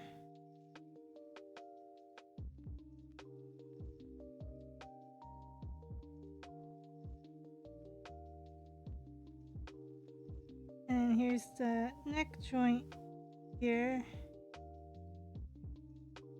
And that's just her torso here. That's the way I would break down her torso. Yeah, you noticed? Long neck. She has really long neck. Like her, this area here is really long. When redrawing her to fit my style, I'd shorten that a little bit. She has a small torso already. I wouldn't shorten that. I'd shorten this part here. She has a very like ballerina like stature. And then here's her hip.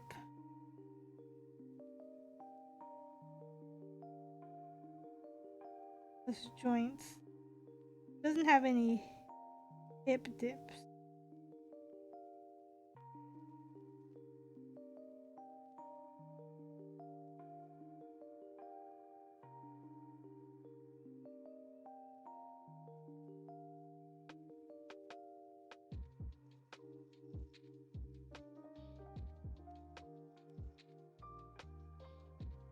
And that's her, this is her little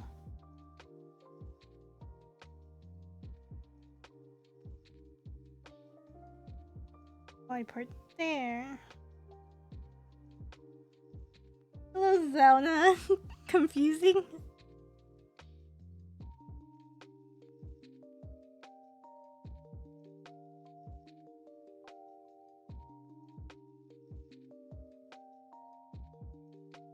Just vibing.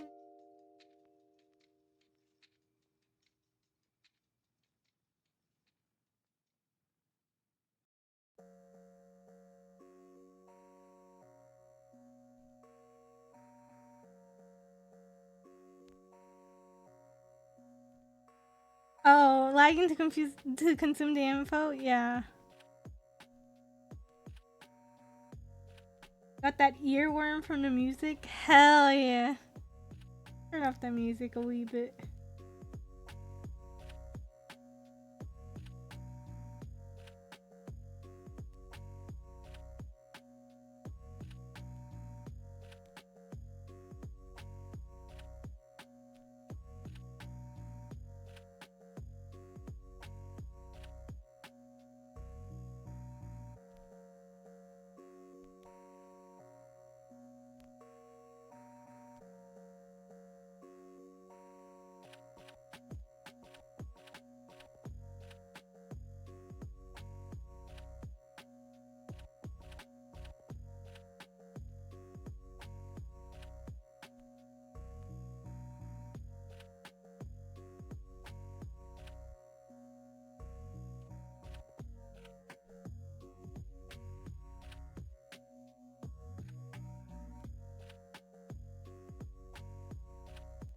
Oh, you're just squeezing the mochi.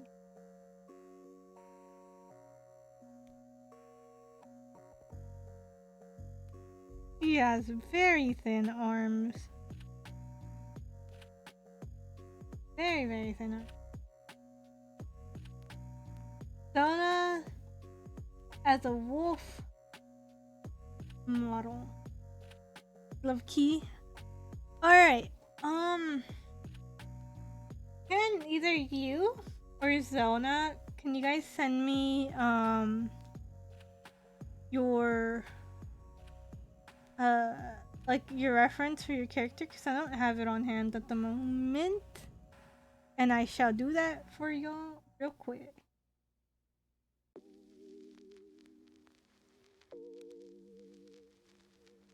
Alright, Zona is a wolf, so that means no horns.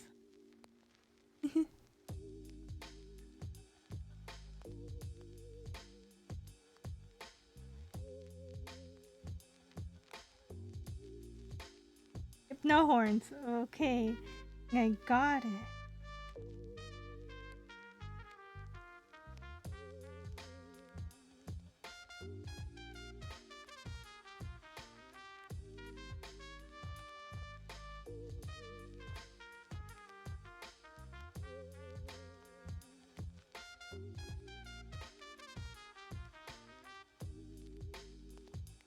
Just ears. Or horns hard? No, I was just wondering if you wanted horns or not.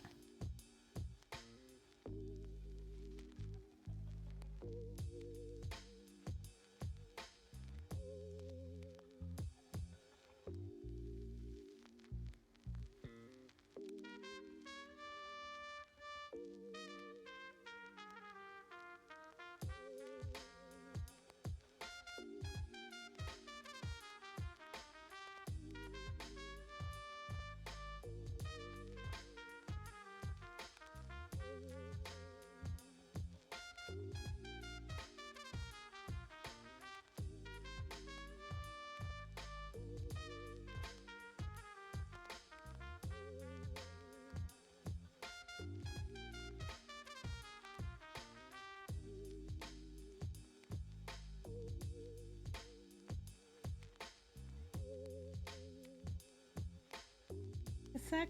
Alright then.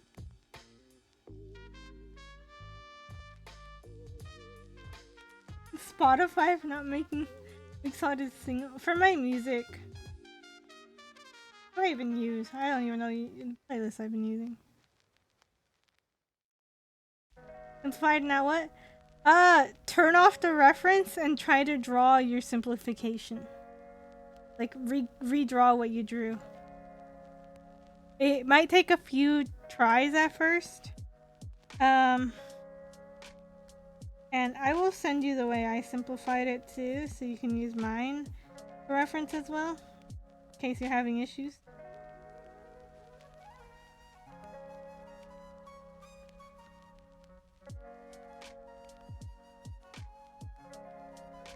Let me try to zoom out more.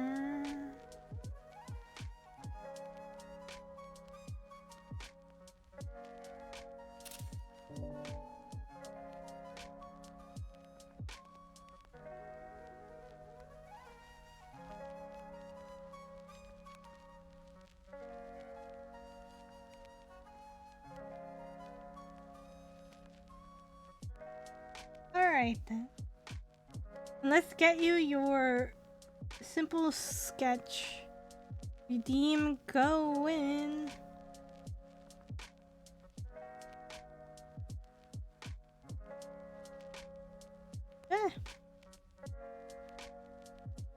And I'll send it to you once I'm done after Steam.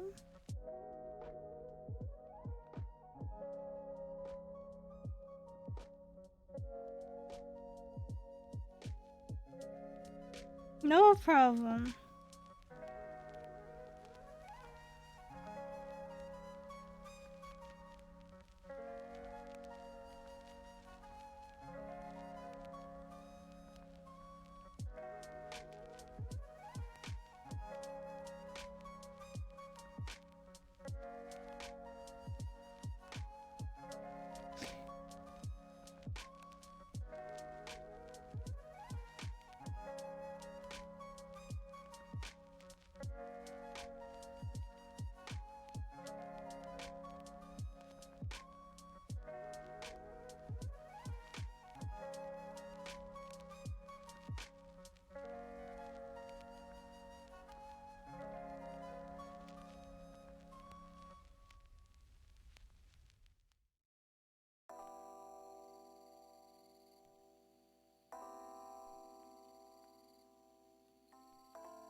My computer fan just turned on and it scared the hell out of me. Oh my god, what the heck was that?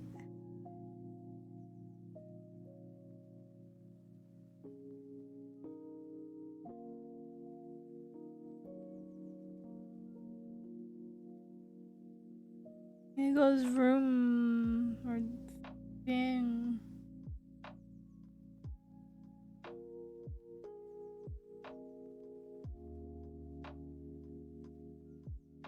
Hello, Key. How are you doing?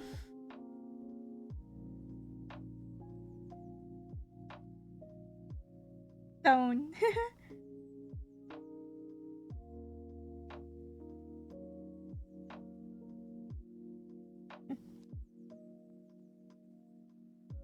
I'm just drawing Seashells, small sketch redeem real quick before we get. I think I might do like a little final tidbit because earlier I was explaining how to simplify a human body into basic shapes, how to make those shapes into your art style, and how to render it.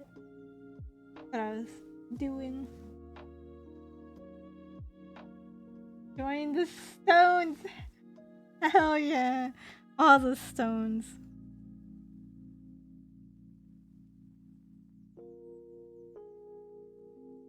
Thank you, Keith.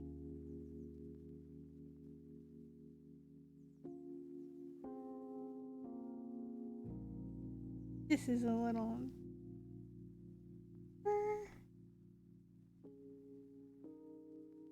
That looks better.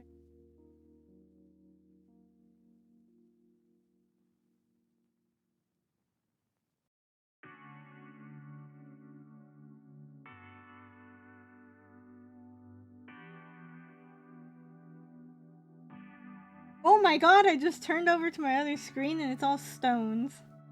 I bet Alex would love to see that.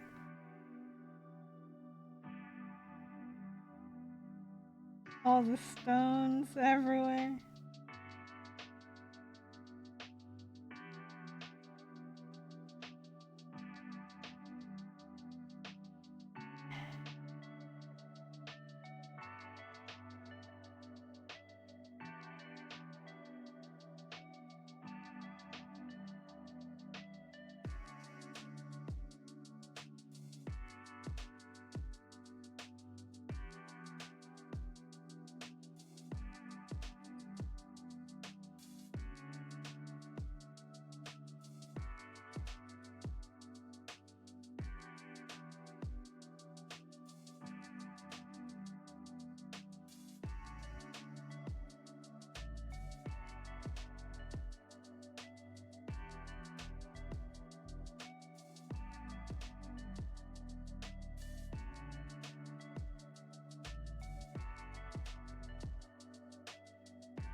Make that lower actually.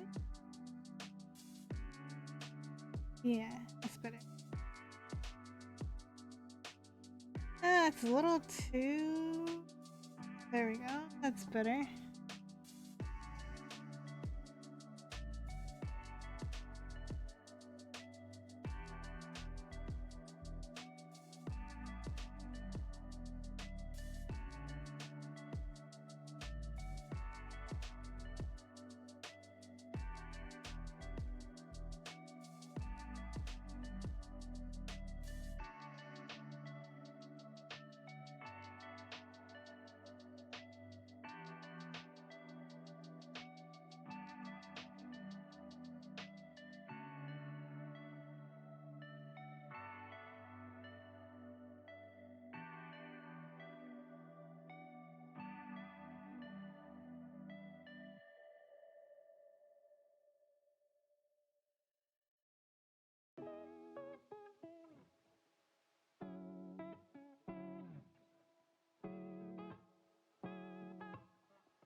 I'm gonna probably have to extend this up to fit the wolf ear. That's not up. That's sideways.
Thank you for the frog, friend.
Like it so far, Arizona?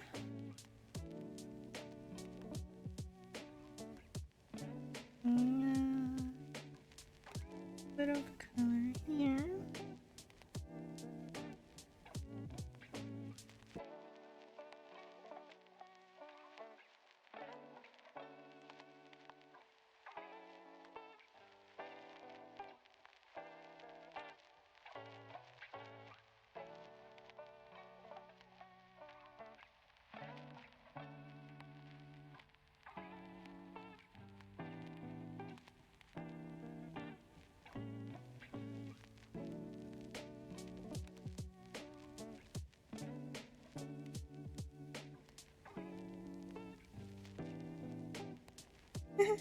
I'm glad you like it. And last part.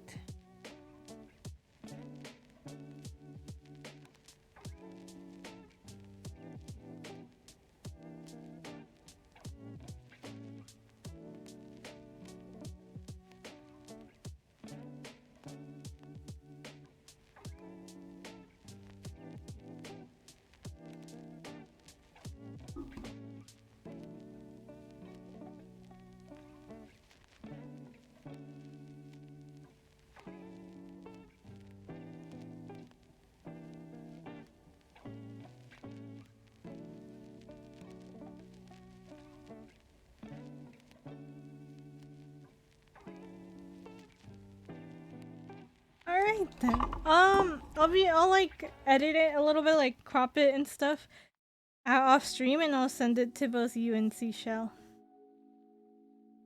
Put in a nice colored background. Let me save it.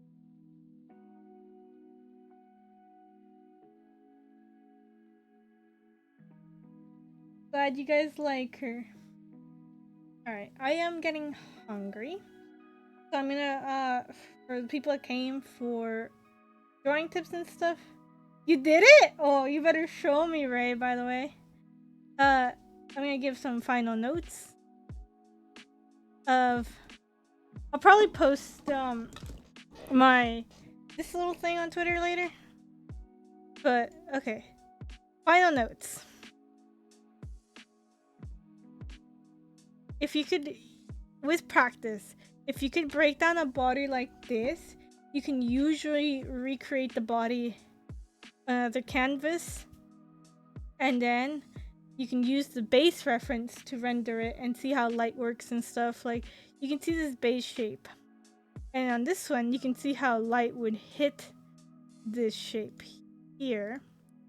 And then first, like when you recreate it, naturally, usually you will draw something smaller, you'll draw something bigger, so on and so forth, which will basically create your own art style. Like you can see I draw the waist smaller, I shrink it, the legs are longer, my arms are thicker, they are also longer, My head's significantly bigger. I have a shorter neck. The chest, I shrink it. And that's just your art style. The way you recreate the basic shapes will create your art style, but most art styles are based in reality. Oh my god, Ray, you did really good. The only thing I'd say when recreating it, you made the, like, if you look at least the way I did it, actually the way you simplified it seems to be pretty accurate. But yeah, that's a good way to recreate poses. And now that you recreated, you can shrink the shoulders, you can make them bigger, you can make them smaller. If you make it smaller, it should look more feminine. You can also, if you make them bigger, it should look more buff. You can shrink the torso. You can basically shrink any little element. Like, I like shrinking, let me go to this. I like shrinking this part. Oh, what? I'm not using a brush. I like shrinking this part right here. I like shrinking this part right here. And I like elongating this part. Things like that. So play with it until you have like a shape you like and a stylized version you like, and then you can render it any way you can. And rendering is like helps out too when learning. I'm gonna post this little thing on Twitter later. But it basically shows the difference between the reference, the sketch, the final-ish still sketch. So give that a try, let me know how it goes, and you can post in my art channel on my server if you give this a try with different. My favorite place to look for references is on Pinterest. They have such really good body references. I'd scroll through and show you my Pinterest, but seems like kind of a good way to get like the wrong pictures to show up, because all the references are either skin tight clothing or no clothing. So yeah, you know. Yippee. Alright, let's find someone to raid. You guys know let me type out my raid message. I need to have a bot that like has my raid message.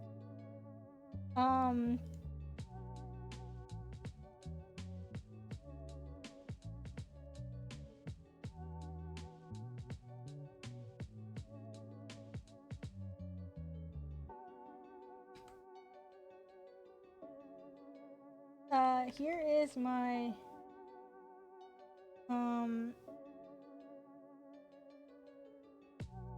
my sub raid message, and let me find the I use if you're not subbed. Where is it? There it is.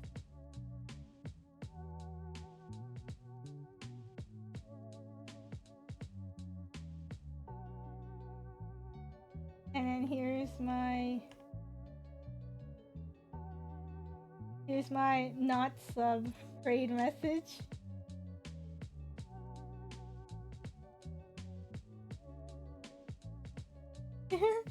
Stones, hell yeah. Alright, let's see who we want to raid. Go to Twitter. Who am I following? Who's streaming right now? Oh, there's a couple people.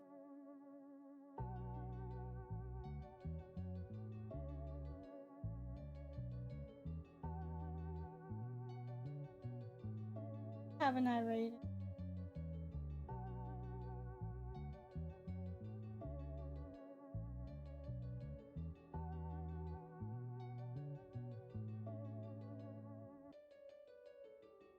You know what? Let's raid Little Penguin Man.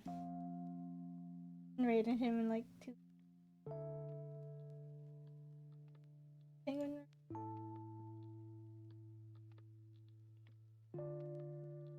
Alright, make sure you copy one of my 2 raid messages, and we're gonna raid out now.